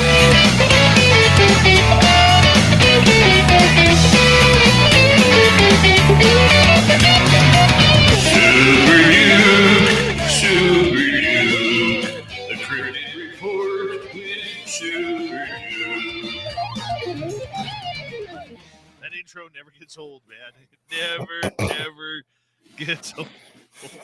Oh God, I love it. I love it. How you doing there, Super Duke? I'm just noticing we didn't really go from the swamps to the forest on this one. We went from the forest to Montana to the forest to Montana. And hey, Swampy, nothing to worry about there. Those elk hunters, it was probably just a Sasquatch. No reason to be all Probably. alarmed. Yeah, probably. Probably. You never know. You never know. Oh man, you know what? I don't know what it's like in your area, but today we had above freezing temperatures, melting all the ice and snow away, and then all of a sudden, right when it's time to go home, it started snowing. No, actually, our temperatures are staying warm enough that what has it been? It's been in the low 40s for like 3 days now, so a lot of our snow melted. And right now it's raining. So that's getting rid of more snow, even though it's, after midnight here. It's raining in I hear February you there. in the Rockies. I hear you. What Yeah. the hell? What the heck is going on here? Yeah, Seriously, sense. what is going on? I don't get it. I don't get it. But, I don't get it either. We need to. I have Robin trying to contact somebody on your staff here to get set up to have a little panel discussion, as we talked about earlier, with me and her and anybody else, if you think it's appropriate, to discuss the government hiding evidence of Bigfoot and why they're doing that. I think she tried to send a message to Eric, not sure. But anyway, for all of you who missed the Sunday show, it was incredibly awesome. And I had Spaced Out Radio's own Danielle Diva on there. And we were talking about the historical Dracula. And it was scary and very interesting, with lots of sarcastic comments in the captions. So excellent. If you missed it, you might want to go watch that one. Absolutely. Absolutely. We love it. And, your show on World Bigfoot Radio encapsulates some of the strangest and yet most awesome cases of Bigfoot sightings and interactions that you have ever heard of. Whether it's in the Pacific Northwest, whether it's right across the United States or in the northern reaches of Canada. I mean, this creature literally is everywhere, Duke. And, just because you may not have the biggest of forests around doesn't mean that the old Sasquatch isn't around hiding. Yeah, that's absolutely the truth. And they can show up just about anywhere. They travel around too, so just because you live in some area where you wouldn't think it would be possible for them to be around doesn't necessarily mean you're not ever going to run into one. A lot of areas that aren't really amenable to having them live there full time are still areas that they'll travel through to get from one spot to another that they want to go to. And there's some, like Kelly Shaw has actually noticed a couple spots that he's pretty much convinced absolutely are travel corridors, because he's gotten 3 or 4, maybe 5 reports out of the same area, and you go and look at it on a map and it's like, well, they're not living there. There's no food sources or water or anything, but there's one really big one over here and there's one really big one over there, and here's a strip of land in between. Okay. And in one of these cases, there's a road there, which is where they keep getting spotted all the time, crossing this road. Amazing. We are at that time of year where many of us need to start looking around, and we need to start keeping our eyes open as, the winter conditions start to turn over to spring. It's, and let's face it, about half the U.S. is in those almost spring-like conditions where the snow is melting and the ice is going away. What should people starting the year off be looking for regarding this creature? Well, if you're down in the southern U.S., they're actually moving around this time of the year. This is really when their spring starts, and they start moving around quite a bit. And of course, that goes north as the year progresses. When you get up into like April, May, up here by the border, they're moving around more and whatnot. During the winter, it doesn't seem like they move around very much. And during the midsummer, they sort of got a little range that they're kind of sitting put in for the most part. But during the spring and the fall is a good time to go look for them, because they do a lot more moving around than they do in other times of the year. And also down in the south, especially, they like to take advantage of this time of the year because it's always warming up to down there to get out and do the research. But this time of the year, there isn't tons of bugs. And that makes a big difference when you're trying to get audio captures if you don't have a billion bugs in the background making a racket while you're doing it. Jerks. I know, damn bugs. That's why I live here in Montana. We don't have any. We banned those things. Right? Yeah. Yeah. That's one thing I hate about between spring and fall is bug season. Yeah. Oh. Fortunately, being here in the mountains and there's very few level places where water can pool, we don't have much of a mosquito problem. Unless you happen to be right next to a river or a little swamp or something. There basically aren't any. So after the spring melt off happens, you got about 2 weeks of mosquitoes and tick season, and then it's pretty much over. Makes a lot of sense. All right, what do you got for us in the Cryptid Report tonight, my friend? Give us a good story. Oh, we got lots of good stories tonight. We're going to go right back to where we left off with military encounters with Sasquatch. And believe it or not, we've probably got enough right around the vicinity of Fort Lewis Army Base in Pierce County, Washington, to fill out the rest of the show. And I'm doing this kind of on purpose because I want to drive it home that there's been so much of this that has happened over the years that there's absolutely no way that the military down here is unaware that they exist. So here we go again, Pierce County, Washington, near Fort Lewis Army Base. Spanaway resident Billy Joe Miller and her sister saw a creature they were sure was Bigfoot. It was around late August or early September in 75. The history of sightings in and around Lewis McChord Army Base is quite plain. They said, quote, "We were stopped beside the road with our family in our way back from a camping trip. We'd gone behind a tree to relieve ourselves. We started walking back to where the truck was parked, and for no reason, we both stopped walking, looked at each other, and turned around. To our complete surprise, a creature was standing back the way we had just come from.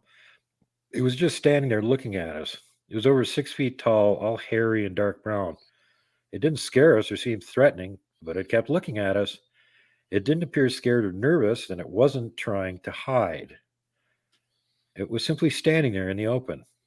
We looked at it for about a minute, and then we both turned around to walk back towards the truck to get the camera. We walked slowly so we wouldn't scare it. When we got to the truck, we grabbed the camera and turned around to take a picture. But of course, by then it was gone. We never heard a sound, and it never tried to scare us. We felt like it just wanted us to see it for some reason." And next report, U.S. Army Sierra Depot, Susanville, California. This story is a bit different and it's secondhand. Keith B. heard a man phone into the Art Bell radio program one night in the 90s, and the caller was a military man formerly stationed in the desert on the east side of the Sierras. The host speculated it was probably the Sierra Army Depot, which is a U.S. Army outpost located near the unincorporated city of Hurlong, California, a good 55 miles northwest of Reno, Nevada, and 40 miles southeast of the town of Susanville, California. It's a high desert plain on the east side of the Great Sierra Nevada range, elevation about 4,200 feet. The Art Bell caller said he was involved in a training exercise in the Sierra mountainous terrain. This particular exercise, the soldiers were armed with high-powered rifles. The exercise was at night. At some point, a Bigfoot happened onto the scene during the training exercise and was shot and killed by the U.S. Army soldiers. The caller then reported that a military helicopter flew in and the Bigfoot's corpse was loaded aboard and flown off. Nobody knows to where. The participants in the exercise were told to deny the entire incident. According to the Bell Show, the informant was ex-military at the time of the radio show and was not thus concerned about any ill effects of his military career. It was also probable he didn't use his real name when he phoned in. For me, the point to consider is the government does know about Bigfoot, and all the discrediting and ridicule heaped on witnesses needs to stop. I deal with a high number of sighting informants. It's rare that they do not think the government knows and is hiding information about these beings. I'm sure as I write this that Bigfoot bodies have been found and recovered numerous times, but the incidents kept from public knowledge. Next report, 12 miles southwest of Fort Lewis Army Base, again in Pierce County, Washington. On June 16, 2001, about 8:30 p.m., while out with George Karras's group of Bigfoot enthusiasts, Fred Bradshaw, a retired sheriff department officer, saw a white Sasquatch and brought it to the attention of the others in the group. The visual he had was from mid-chest up to the head. He said, "You're right. The white ones stand out like a lighthouse. This animal was so white it didn't even look real. Had black face, about 8 feet tall from what I could see of him." Bradshaw continued, "When I told them about the white Sasquatch, the group grabbed their camcorders and ran at it. Of course, the creature ran down and off to the east. They thought they could catch up with it by the road, but it went back into the woods. The creature is about 50 feet away from the group. The area is off Highway 507 in what they call the Roy Washington area of Pierce County. There are at least 4 or more creatures in this area. George Karras has a map of the area on his website. While it was standing and the brush was over my head, I'm 5'11". The Sasquatch was so white it was unbelievable, but I saw it drop down, hide, and then it was gone. Couldn't see it anymore after it dropped down," he said. "We walked into where it had been and smelled an odor like wild animal or a horse. Not foul smell I've smelled before. The ground was mashed flat. No sign of hair. It appeared there were 2 creatures because just a little ways from that spot was another flattened area like something sitting, squatting, or laying down. No one got a photograph, but they were all dumbfounded at the sight of the thing. Another person was using a camera further down the road, but he got nothing too. Everyone was just getting set up for the evening like they do every Saturday night. I go down there during the week, but was asked to come along, so I did. I can't believe it. There were 10 other people there and nobody left. Rick Long was right next to me while I saw it. I pointed it out to him first, then told the others. By the time they saw white, it was gone, just that quick. You could hear brush snapping, then nothing, just silence.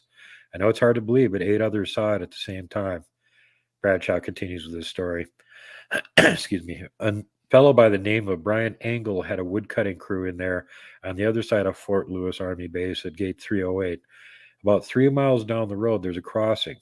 They were to park in that spot to eat lunch. Suddenly, something came in behind their truck and screamed bloody murder at them, forcing them out. They leapt in a hurry.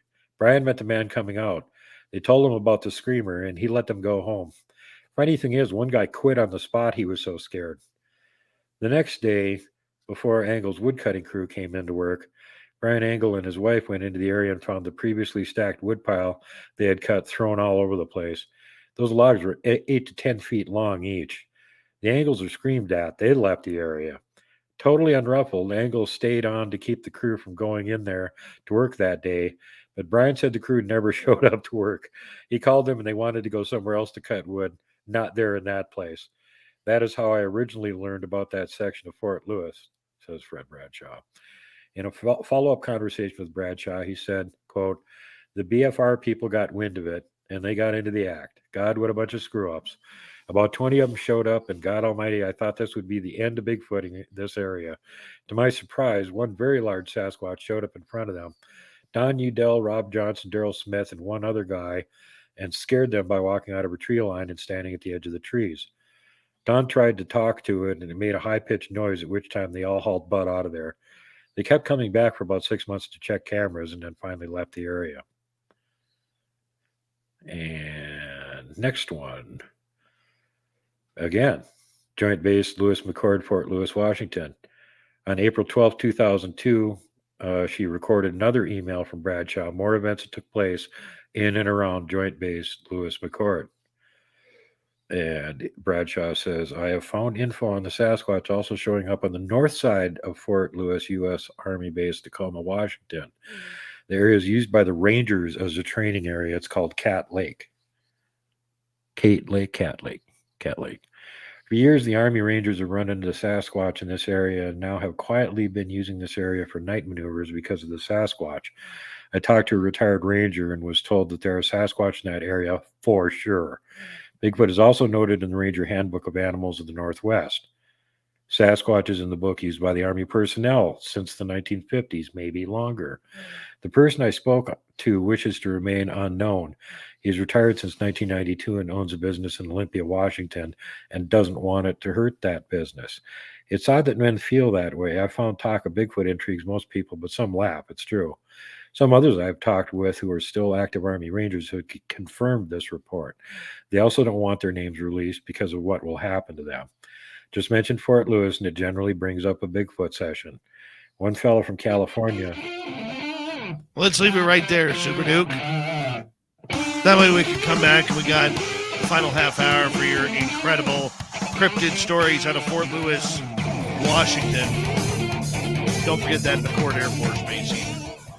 They got some big boo-boo happening there as well. Spaced Out Radio with Super Duke continues right after this.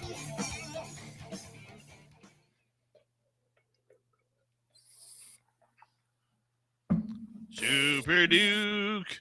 Super Duke. Super Duke's gonna have a quick sig now. You go, buddy. I'll be right You back. go.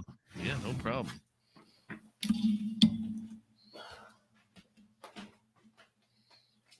Love it.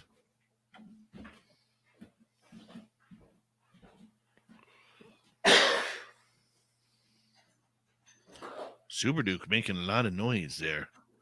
A lot of noise.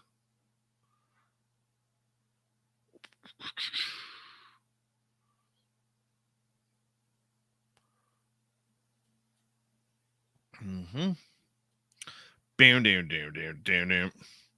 Bandit, down, down, down, down. Bandit, down, down, down, down.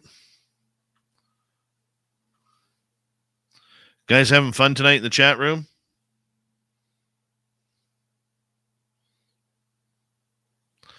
Duked Out Radio. That's right. Big Tex. Got the hiccups all of a sudden. Good old Big Texas.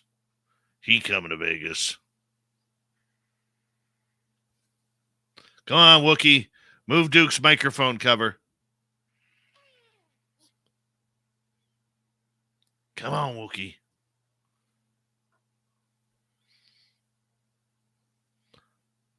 By the way, who was asking? No, that wasn't Super Mario. That was Everclear. What the hell is it? What's the song called? Oh, now I have to look it up.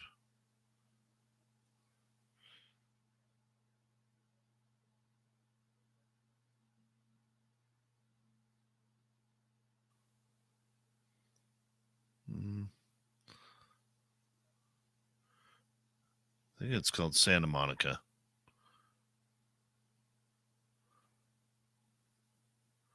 Yes, Santa Monica from Everclear.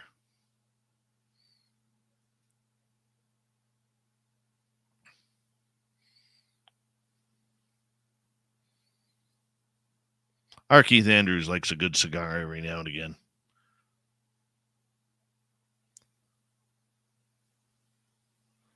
Do. I've actually been into Ghost again lately. Something about a good square hammer just does it all pretty good. Welcome, Orum Vorax. Welcome to SOR Chat. Thank you for joining us.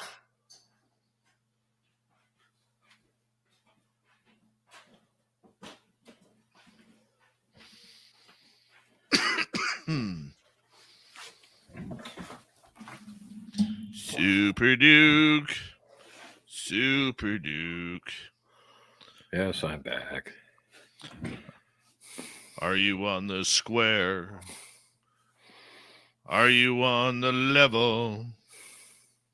Are you ready to stand right here, right now, before your Davo? That you're on the square. That you're on the level. Are you ready to swear right here, right now? Right here, right now.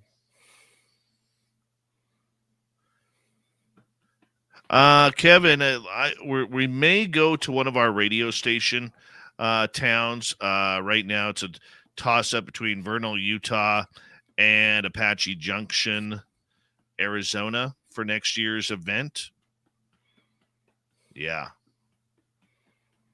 That's where we may go. Super Duke's on the square. Super Duke's on the level. Super Grandizer's got a question. Most of that stuff that William DeFalco covers as if they were local individual monsters A lot of them are Bigfoot. It's just the local individual name they're using for them. But it could be some other cryptid. There's no real clear description of that one.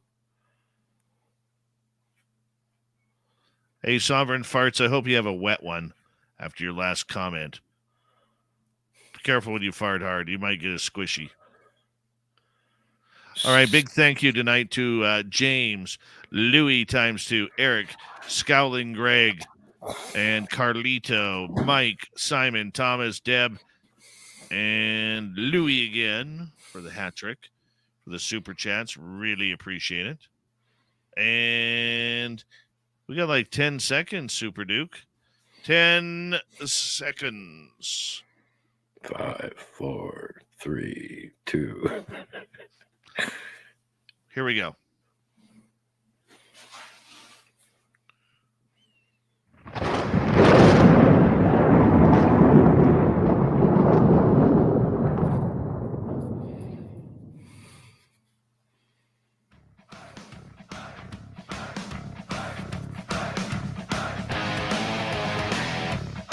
We've rounded third. We're heading for home tonight on Space Out Radio. We got the go signal from the third base coach. Let's make it happen. Slide on in. Want to remind you that if you missed portions of this show or others, you can check out our archives for free on YouTube, Spotify, iHeartRadio, TuneIn, Apple iTunes, and many other podcast networks that are out there for your listening frenzy. Our website is spacedoutradio.com. We have a plethora of features for you. Rock out to Bumblefoot, read the news wire, check out our swag as well. Follow us on Twitter at Spaced Out Radio, Instagram at Spaced Out Radio Show, and on TikTok at Spaced Out Radio. Here we go with Super Duke from World Bigfoot Radio, talking about Sasquatch encounters in the Pacific Northwest, namely around a pair of very big name military bases. Army base at Fort Lewis, Washington, and next door to McCord Air Force Base. Super Duke, welcome back. Hey, I'm back again. Let's pick up right where I left off before the break. Sure. Anyway, this guy again, Fort Lewis, like he says, if you bring it up, it generally brings up a Bigfoot BS session. One guy from California Ranger did see a large Sasquatch by Cat Lake. He said the size of the thing scared a lot of them. That encounter was at night. The creature came right up to their camp within 50 yards. They spotted it in a night scope new Gen Model 3. And after that, his squad picked up and moved by request of the CEO on duty at the time. The creature was described as about 8 feet tall, black hair on body from head, 2 feet, and arms. It made a grunting sound, almost like a pig, but deeper and louder, and that's frequently reported. The CEO was at Fort Lewis from 1982 to 2001. He was sent to a base overseas after 9/11 took place, and then he lost touch with them.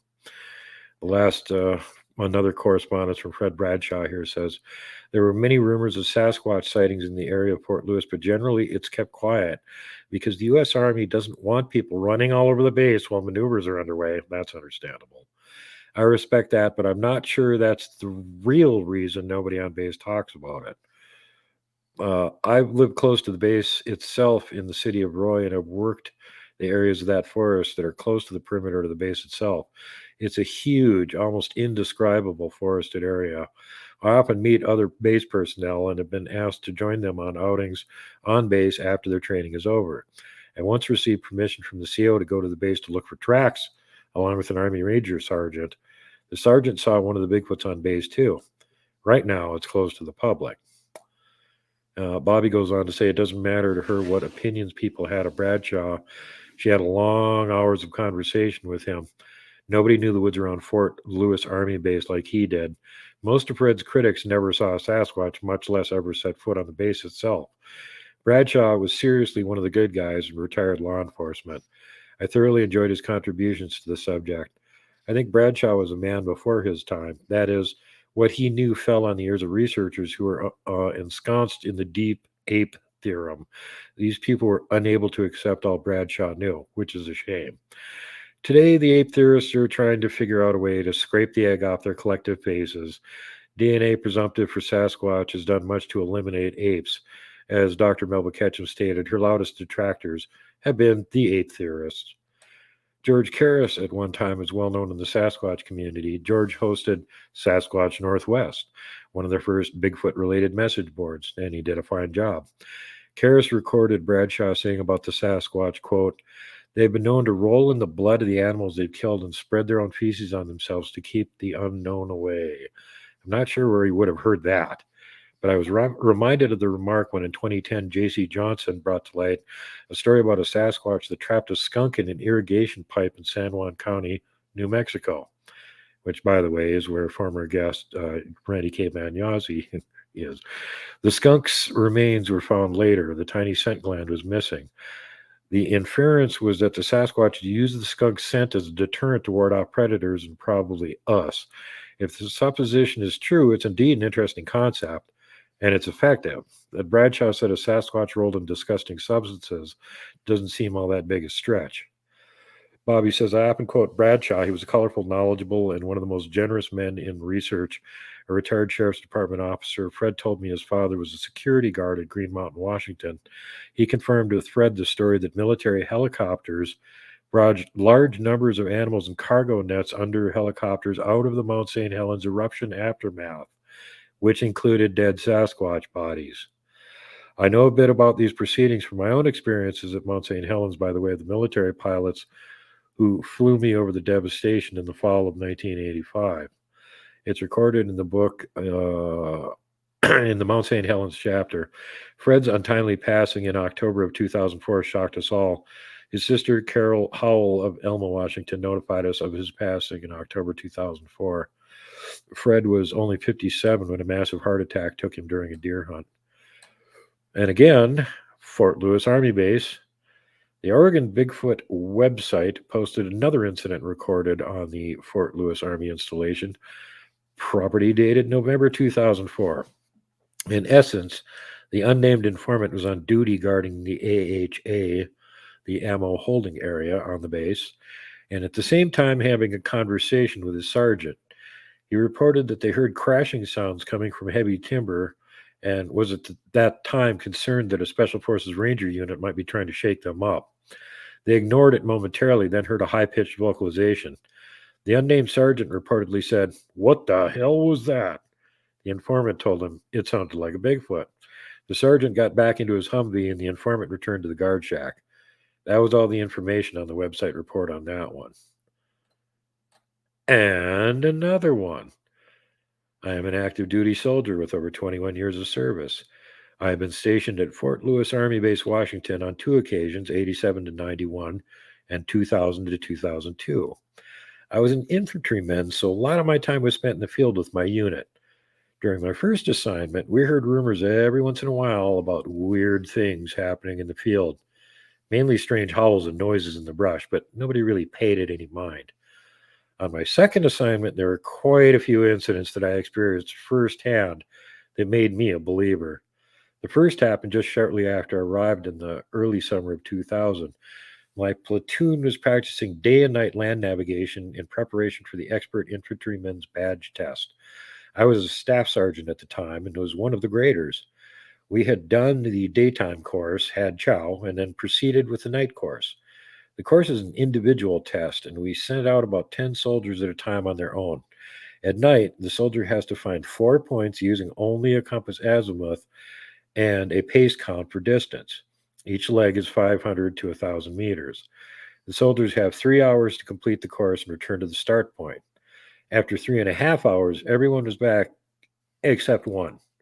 We figured he was lost, so we blew whistles to guide him in. After a while, we went out in 2 Humvees to check the roads that border the course. Instructions are if you get hopelessly lost and come to a road, stay there until you are found. There's also a panic azimuth for the compass that will take you to a road. We drove around for about an hour and didn't find him.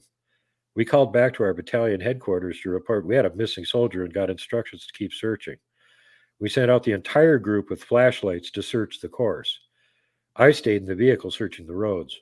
Another hour went by. I got a call over the radio from the other search vehicle that they had found him and was heading back to the start point and that he needed to see a medic. As it turned out, the soldier was distraught but coherent. sweating like he had been running for miles, and had a lump under his eye and scratches all over his face.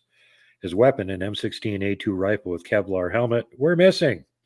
At first, he claimed he was startled by what he thought may have been a bear that went crashing through the woods near him and was growling. In a panic, he took off running and smacked face first into a tree. At that moment, the bear moved in his direction. He had lost his helmet and weapon in the dark when he hit the tree, so he took off again without it. He said he could hear the animal breathing heavy and making growling sounds as it moved. As he was running, he could hear the thing breaking the brush behind him, but it would slow and stop when he did. This went on for a long distance, and he was totally disoriented in the dark and had no idea where he was going. Finally, he found a road. We still had to find his weapon, so everyone on site had to stay in the woods until it was found. We searched by flashlight all night, but it was not found until the next morning. There was not much concern from higher ups about the incident, except for the missing weapon. Once it was found, it was a closed issue. From then on, the soldiers had to have a dummy cord connect their weapons to their bodies.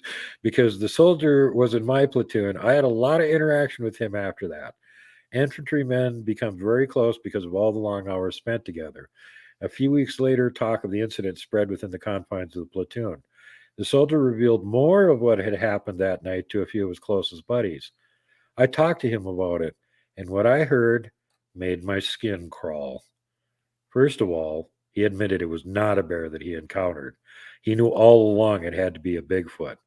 The first contact with the creature started with brush breaking to his front, and he could make out a large, tall shape stand up on two legs and swinging its arms as it moved to his right. He was so panicked that he turned around and took off in a sprint, and that's when he smacked into the tree. He said he was so scared he couldn't even breathe. The rest is the same as his original account, except instead of just growling, there were several whooping sounds and whistling sounds. I told him I believed him, and I think most everyone else close to him did as well. He seemed to be more embarrassed about it than anything, and did not want to have the issue made of the real story. He did not want to be made out as a fool. Now, around November 2000, I heard about another incident on a field training exercise. Two soldiers from the company's scout platoon came to have had apples thrown at them during the night while they were occupying the observation post. They also heard strange noises and were reporting this all over the radio net throughout the night. Nobody paid much attention to any of it.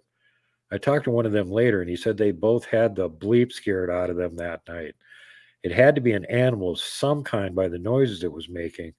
No other units were in the immediate area, but what kind of animal throws apples? During the summer of Darn 2001. good apples. It's an apple snitch, and now Batawitch is throwing apples at him. During the summer of 2001, a series of events impressed myself and a few of my fellow soldiers. Myself and another sergeant checked out a seldom used fishing spot called Flander Lake. It's a small secluded lake in the South Rainier Ranger training area, about 35 miles from the main post on the southeastern end of Fort Lewis. The lake turned out to be full of bass, so we took out my small boat and fished there as often as we could. I went on leave, and when I got back, my buddy had a story. He went out there alone one late afternoon to do some bass fishing in his small boat. It was almost sunset when he began hearing strange hollering sounds coming from the woods beyond the shoreline. Whatever it was moving because the sounds were changing locations. There were short bursts, then silence, and then it would start again. He got back to the shore, loaded up his boat, and headed out of there down the trail in his truck. After work that day, we drove down there to check out the area. We head down the trail to the lake by the truck and then skirted around the lake on foot, just looking around. I went up on this wooded hillside along the lake and found some very peculiar things that are supposedly signs of Bigfoot. Tree limbs I could barely reach were snapped and bent down. Small saplings broken and bent over. I find it hard to believe that any ordinary person has the strength to snap live trees like a toothpick. There are also trees pulled out of the ground like a weed, which definitely could not be done by a person. A few hundred yards down, we stumbled on one of the strangest of all, a huge pile of its dung. It stunk, of course, but curiosity got the best of us, and we dug through it with a stick. There were small, undigested green pine cones in it. It was the kind of baby green pine cones that a pine tree sprouts before they dry up. There was hair like in a cat's remains after they cleaned themselves, and also what looked like mashed berries and fibers.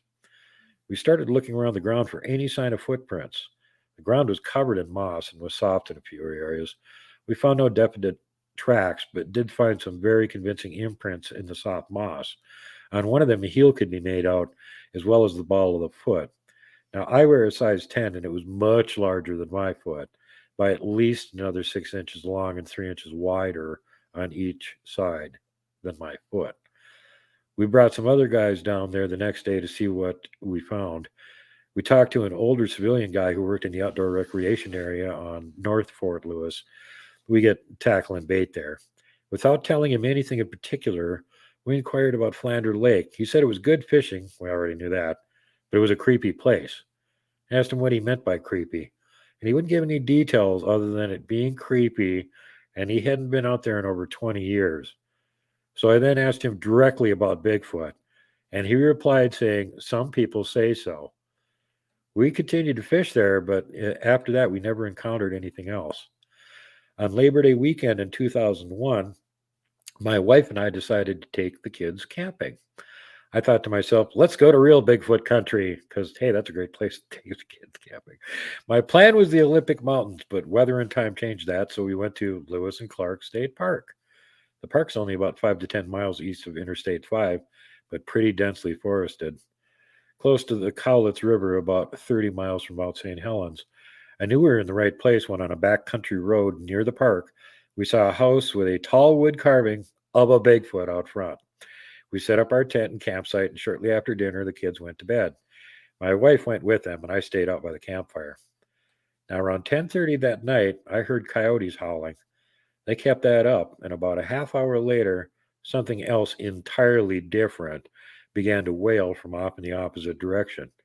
The coyotes stopped, then silence. A few minutes later, the coyotes began their howls and yelps again. Then the other louder wailing sound, and again, there was silence. This went back and forth until just after midnight. It got quiet, and I went to bed. Around 3:30, my wife woke me because she was hearing something. I sat up and heard nothing at first, but after about 5 minutes, I heard a sound similar to before, but it was much closer than before and higher pitched. At this point, I got out of the tent and got the fire going again and listened. I could tell whatever it was on the move. Not that close, but maybe a few hundred yards. After a while, it stopped and I went back to bed. The next day, I asked around the campground, but nobody seemed to have much to say, and I didn't mention the word Bigfoot. The next night, there was nothing. But even the coyotes, not even the coyotes or an owl, I firmly believe that Bigfoot is real, and I believe my wife and I heard it that night. All these events make me certain that there is such a thing as Bigfoot, no doubt about it. And just to back this guy up, I heard the same exact thing where there was a whole bunch of coyotes mouthing off, and there was a lone Bigfoot pretending to be a coyote calling back to him. And he was obviously trying to call them in, like, hey, come on over here and I'll kick your butt, sort of thing. And apparently they weren't falling for it. And after about the third or fourth exchange, it was quiet for a while, and then they started calling again, and it was cut off almost immediately by a high-pitched yip from one of the coyotes. And that was the last we heard of them calling that night. We got time for one more? We got 3 minutes, buddy. And let's see if I can get through. Is this one short enough? Yeah, it's kind of a long one. Here we go. McGuire and Dix, AFB. Letter and possibly related story from Craig Bennett, Pemberton, New Jersey. And he says, if I can get this thing to quit skipping around here. Dear Mrs. Short, I've never seen a Bigfoot, found any tracks, or heard any sounds, but recently I discovered your website and thought out of curiosity to just take a look. The accounts by military personnel are interesting. The point is this: back in December 1977, some 36 years ago, I was a freshman at Burlington County College located in Pemberton, New Jersey. Next door is McGuire Air Base and Fort Dix Army Base. So it was a common sight seeing military personnel in the college courses. While sitting at the snack bar and trying out my first cup of coffee, a soldier walks in and went over to a table, and then a second soldier arrived, and went over to the first one and excitedly asked him if he had heard about the news. He related that a platoon of soldiers on an exercise from a nearby fort went into the woods to drill and were injured in an encounter with a Bigfoot somewhere in the Pacific Northwest. The first soldier then looked around the room nervously, and then the other soldier and told him not to talk about it here and we'll do it later. I did not see them again, nor do I know their names. Also, I really didn't look either because I was trying to pass my courses and experience college, not get Bigfoot reports. If there's someone with any more information on this one, please pass it along to us. So there you go, a whole pile of military-based Bigfoot encounters. And again, this goes to back up, and there's a ton more of them. That there's no doubt that the military knows that these things are out there. And why are they covering it up?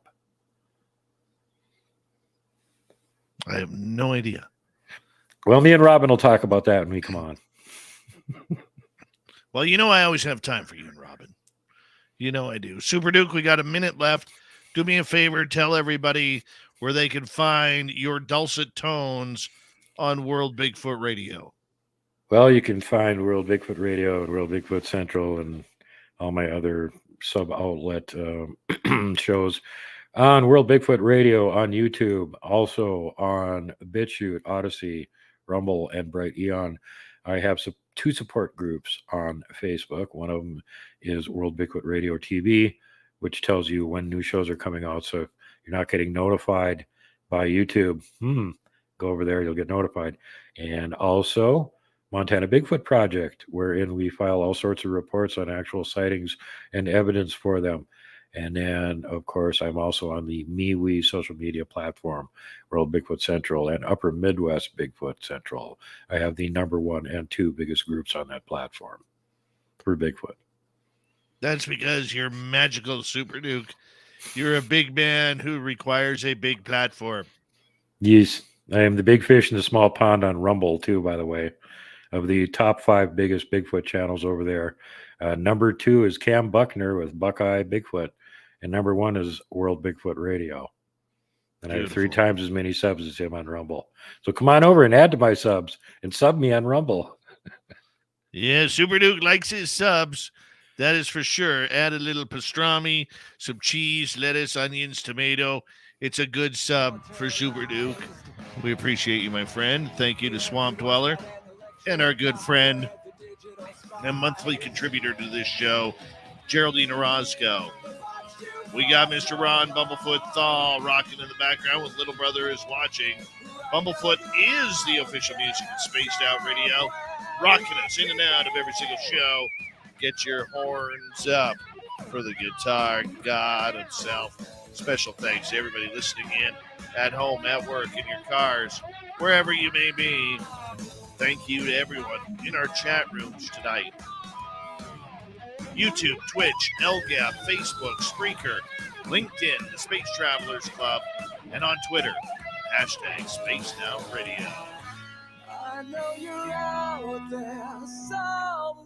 Remember, this show is copyrighted by Spaced Out Radio and SOR Media Ventures Limited. Thank you so much for tuning us in tonight, because together, my friends, we're watching. We own the night. Mr. Bumblefoot, we need a favor. We need you to take us home.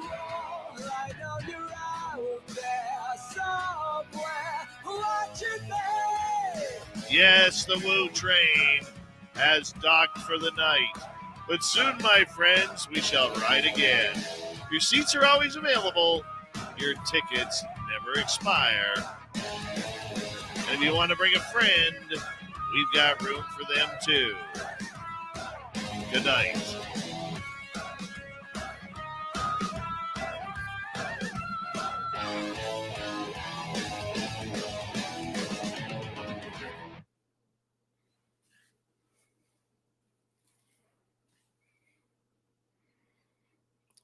How you doing there, Super Duke? Dave owns the Super night. Duke. Super Duke. Dave owns the night. Yeah, I'm getting details set up for having to go to Nebraska to the Bigfoot conference over there in April again. I hate traveling. And this time we're going to have to do a side trip over to Minnesota first, and then probably go visit the guys on Res Squatching, Barry Webster and Rich Soul over there from the Nox Gigas Project, who, by the way, is recording another show with me on Thursday, where he is going to do a show on the science of eye glow. Yes, Bigfoot can make their eyes glow as well as eye shine. And we have figured out the science mechanism wherefore they are able to do this. And Rich will reveal this on an upcoming show. But this coming weekend, I've got Keith Crabtree, who was up here camping with me in September. And we finally got the interview with him talking about all that. I'm going to show you all the video of the ridiculous amount of cryptids we got on camera when he was here. And it was all, like, well, we'll film for 3 days. Got nothing except one video clip. And like every one of them up there seemed to line up for that one video clip. So that was nice of him. Very cool, man. Very cool. When are you going to get back out in the bush? Very soon, actually. My number one field research guy right now, the Viking Death Squad himself, Ashton, has got himself a new drone. And he tried to make it up to the Tizer Dome and to film it with his drone the other day, and his Jeep wouldn't make it all the way up there.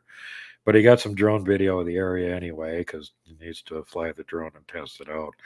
But he's collecting a whole plethora of cool high-tech equipment, including cameras for the front of his Jeep and GoPros for the top front and back of his head, and his, drone and all this other good stuff. So we're loaded for bear for this year, and I have my own working vehicle now, which is a camper. So you can expect that I'm going to be in the woods a lot this summer, because I can now drive my tent up and park it. It's going to be easy to go there. That's awesome. Awesome. Looking forward to it. Well, now with the amount of melting that's going on here, what we're looking at is he might actually come visit this coming weekend, because the lower mountains around here are probably snowpack low enough to be able to walk around in. And I know exactly where the Bigfoot hang out right up the mountain from me, about 3 miles. So we can go up there and look for tracks and new structures, and fly the drone around, get some pretty video of the valley, if nothing else, see what we can find. Right on. That sounds like fun. Yep. Yep. Plus creates more content. Right. Let's face it. I mean, a lot of people don't have beautiful mountain wilderness to go hiking around in. And even if we don't find anything, there's that certain part of the crowd that they're going to watch the video just because they want to see all the pretty scenery. And then there's the other ones that are like Bama Bigfoot or Blaine Tyler, that if there's a Bigfoot anywhere in the damn video, they'll spot it. And they'll let you know. Hey, idiot, you missed one here. Thanks. You dang burn it, idiot, missing that one squitch. I'm sorry I can't see them as good as you guys can. You're just amazing, and I'm not. All I can do is get them on video. I can't necessarily see that they're on video. I have to go back and look at everything all over again.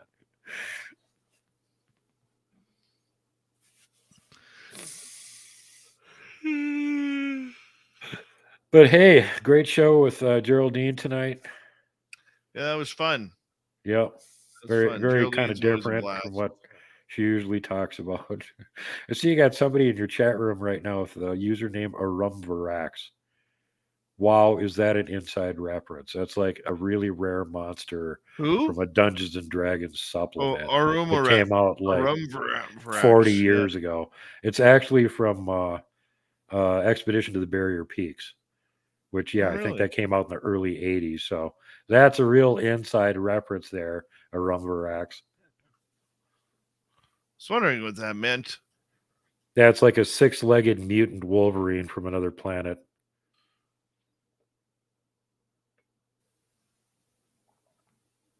As if regular Wolverines aren't bad enough. Right? God, I don't want to run into one of them in the forest here. Oh, God, no. Those things are very unfriendly. I've only seen one in the woods before. Actually, there's probably not a lot of people that have seen a Wolverine and a Fisher cat in the wild. And I've been lucky enough to see both of them. Yeah. Give me 1 second. Hey, Sovereign Farts, calm your tits down here for a second, okay? I am not going to ask Geraldine about her cheekbones on live radio or so you can have a cheap thrill while you're farting away on your toilet, okay, to whatever else you're going to be doing. All right. So take a chill pill. I'm not going to ask her that question. I have a little bit more respect for her than that. And, fart hard, man. That's just chill out and fart hard. That's all I'm asking for you. But yeah, I purposely did not ask your question. And as a show host, and this being a Daveocracy, and last time I checked, Duke, I own this radio station or this radio show. I have the ability to do that, to make edits like that. Hold So on, let me double check that. Yep, yeah, you own it. James H, though, would like to ask you about your cheekbones, Duke. Are they natural or are you Madonna'd? Yeah, they're just natural. They got a little bit bigger from being punched into each side of my face repeatedly. I'm telling you, did you see the photo of Madonna at the Grammys? Holy cow. Yeah, what the hell? That's one of the few things from that disaster I did see. It looked like somebody hit her in the face with a frying pan. Holy She was all cow. swole up like a bunch of hornets have been getting at her. She must have been near some hornet hive. Mhm. Holy cow. Yeah, her beauty and appeal has fleetingly left. Well, she's close to 70, isn't she? Mhm. Hold on. How old is Madonna? Oh, pardon me. Madonna. She's 64.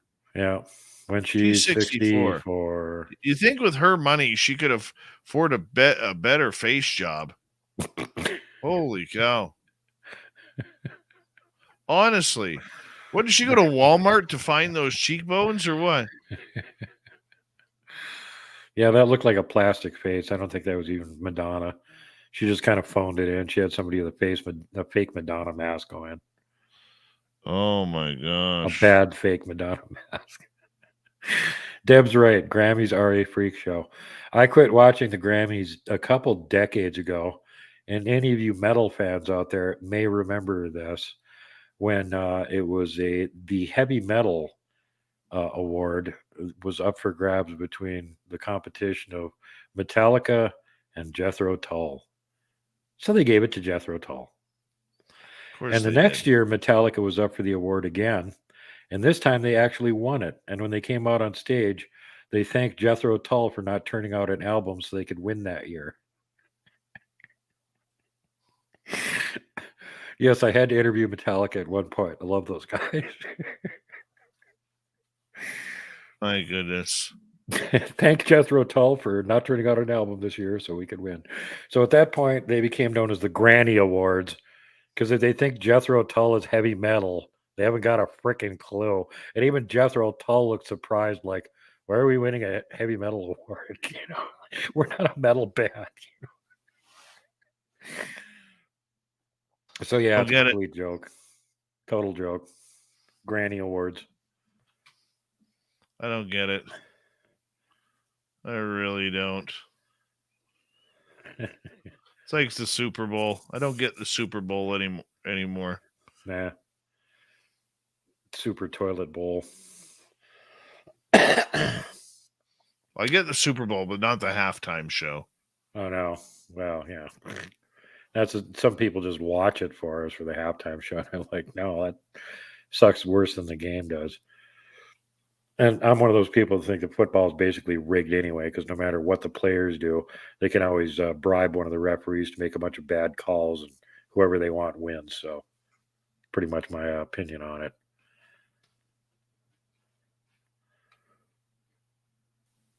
What is a Grammy?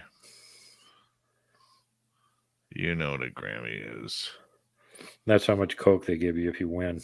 1 Grammy. Boy, you're not holding back tonight. Yeah, well, Hollywood can suck my you-know-what, and that's my opinion on all of them. Grammys, come on. the whole thing. Just because Madonna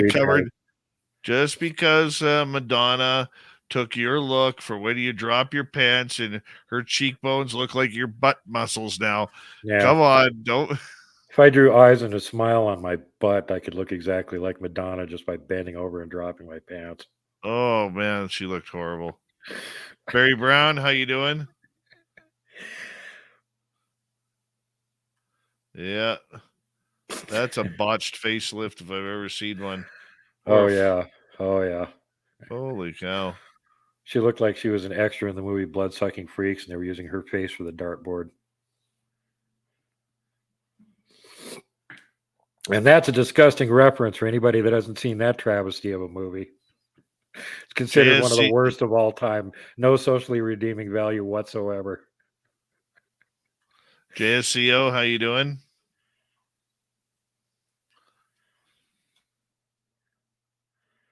Hey, Who Jorgen, I hasn't given us agree. a thumbs up yet? Who hasn't given us a thumbs up yet? So 142 of you at only 107. Caught you. Caught you, people. Wah, wah, wah.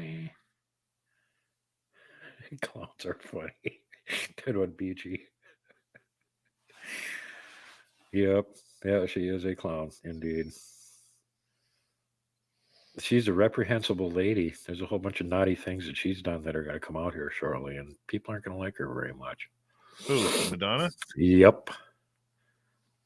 Yep. Yep. Yep. Yeah, YJ, you're right about that, too. Anyway, I'm going to get going here. I got stuff I got to do still Yeah, yet you tonight. go. But I love you You go, guys, buddy. and I will be back to visit with you again here on Thursday. And who knows what I'm going to talk about, because even I don't know. It keeps the suspense going. I agree. I mean, if I had everything scheduled in advance, it would be just so much more boring. It's way more fun to wait until You're the not day I boring. have to do You're something. definitely and I not go, boring. What the hell am I talking about tonight? Quick, let me pull out one of my books. Oh, we talked about Bigfoot too much. I'll talk about giants in the Solomon Islands tonight.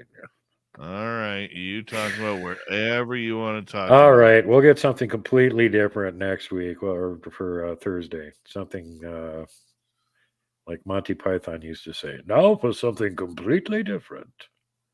Let's get rid of that one. The only thing you can be sure of is it won't be something about probe happy saucer jockeys getting off my lawn. Why? Because that's your job. I know. You're the saucer guy. I just talk why about did all the other this- weird cryptids. Oh, how did this happen? Hold on. How did I flip them? Edit. Ah, son of a wife.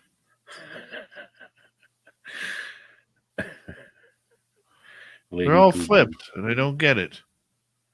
Why did they flip? Options. Oh, you piece of poo. I hit something here, and all my audio flipped. So instead of going 1 to 6, they're going 6 to 1. Oh, God. Way to make it more complicated than it needs to be. Oh, my God. I can't get it back. Ah. Hold on. There we go. Got it back. Okay. Before I hit the panic button there, I tried something and it worked. Oh, scared the daylights out of me. Hey, R. Keith. R. Keith. Keith. The space pirate, R. Keith Andrews. Yes, matey. Yar, as he likes to say. Yar. Yar, Keith Andrews. Keith has a great show. You guys should all go sub him and check out his positive messages that he does on a practically daily basis. I check in there as often as I can when I'm not busy and he's on. It's always very interesting. Fun chats with Keith. R. Keith. R. R. All right, I'm out of here. Love y'all. We'll see you later. And don't hug any Laters. Wookiees. No woogie hugging. No Wookie hugging. No problem, Super Duke. Super Duke. Super Duke. Good night to you there, Super Duke. Hey, we got some, what the hell are those? Got giraffes, but what's coming in there?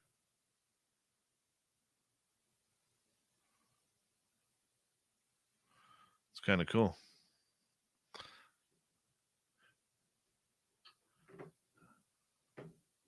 I'll be right back. Hey, Super Quest.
Right.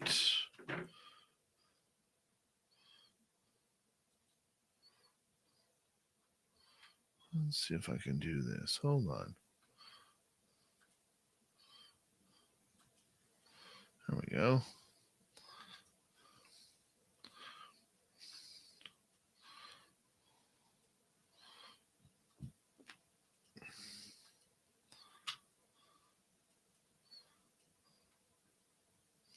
Son of a gun.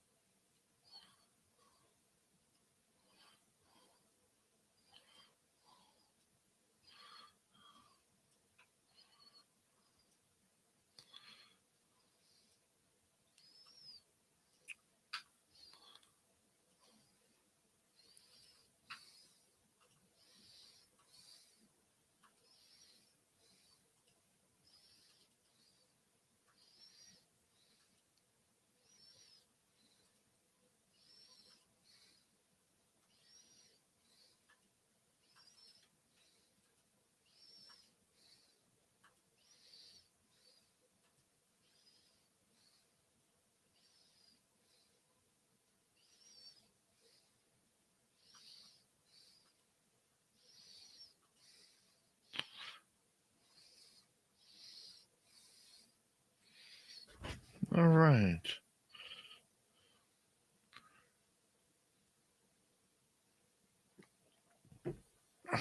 We having fun yet or what?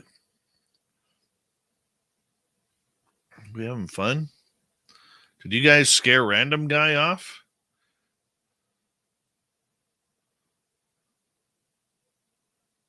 Hey, Sovereign, calm it down, dude. We don't need to be dropping F-bombs in the chat room, okay? That's 2 now. 1 at me, 1 at Super Duke. Okay. I don't know what kind of catnip you're on tonight. Okay, but let's just chill the hell out. Okay. Maybe you got a bad case of diarrhea. I don't know. But let's just bring it down.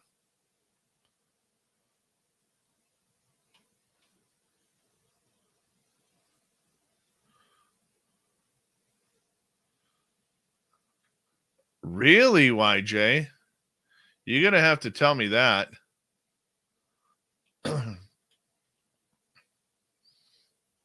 Whereabouts?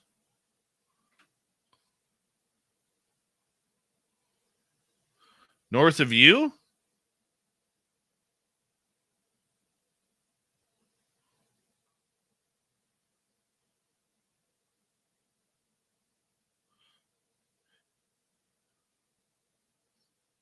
Hey, if you hear me, I rarely swear anymore.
Really? YJ, can you send me an email about that, if you don't mind?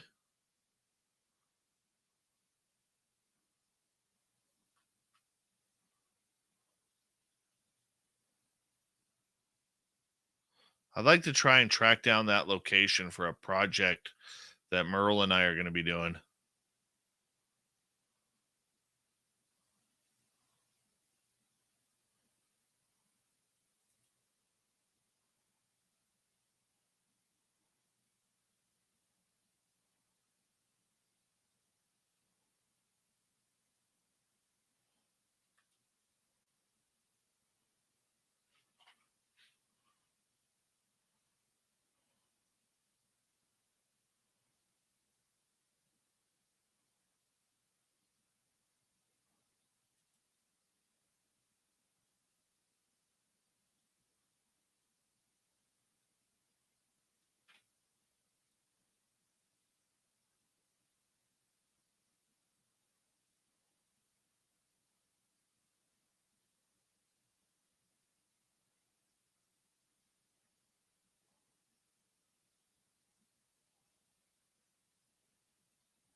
Oh, yes.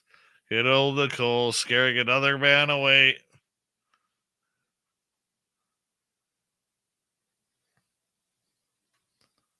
All right, let's see what else is on some other channels here. Hold on. See what else we got here. Swamp Dweller, Swamp Dweller. Boy, do I listen to a lot of Swamp Dweller. African Tau. We got birds. Zoom out. Zoom out. The hell is that thing? What is that? Is that another bird? Oh, yeah, that's a bird.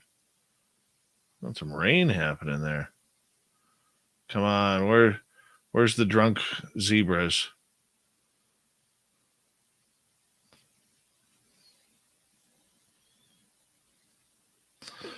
I didn't hear about the castle getting destroyed. God, they're saying like 20,000 people could be dead over that earthquake. That's just horrific. Horrific. Let's go to Tembe, see how the elephants are. Wow, it's raining there too. Is there any place not raining in Africa right now?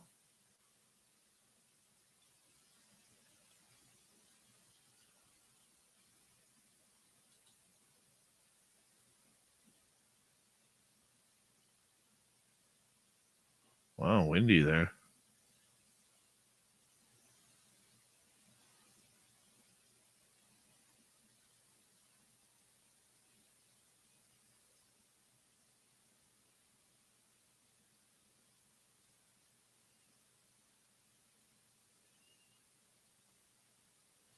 Nothing going on there.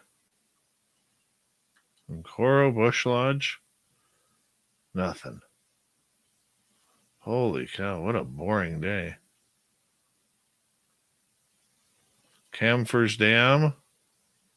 We've been here for a while. Well, that sucks too.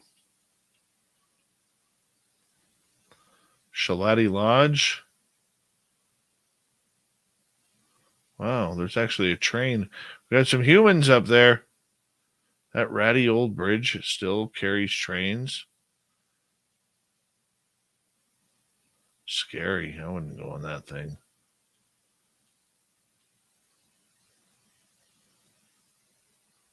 Rosie's Pan. Oh, we got a giraffe there. Look at that. Look at that.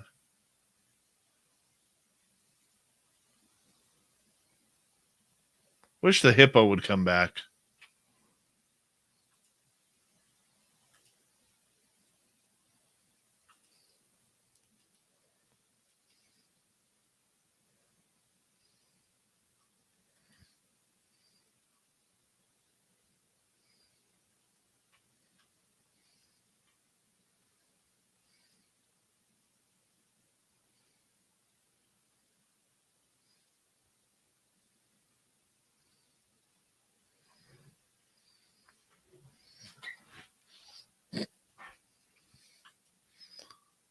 Tomorrow night on the show, Science Bob will be here for another edition of Science Bob and Friends.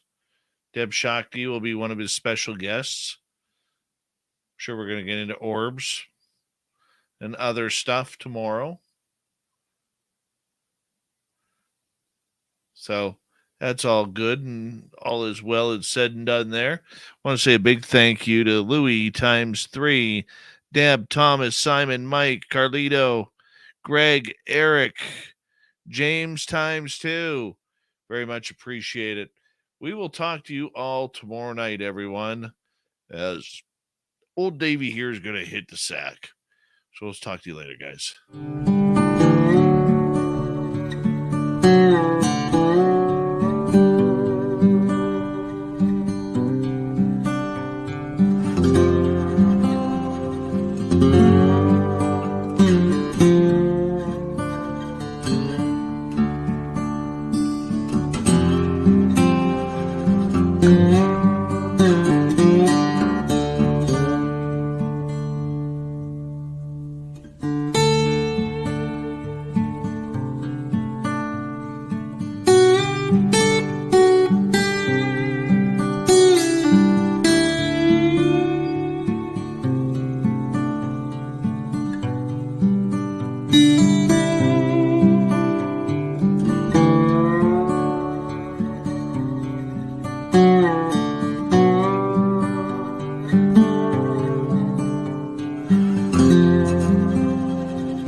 Stay healthy, my friend. You too. You need bail money, give me a call. Always, Dad.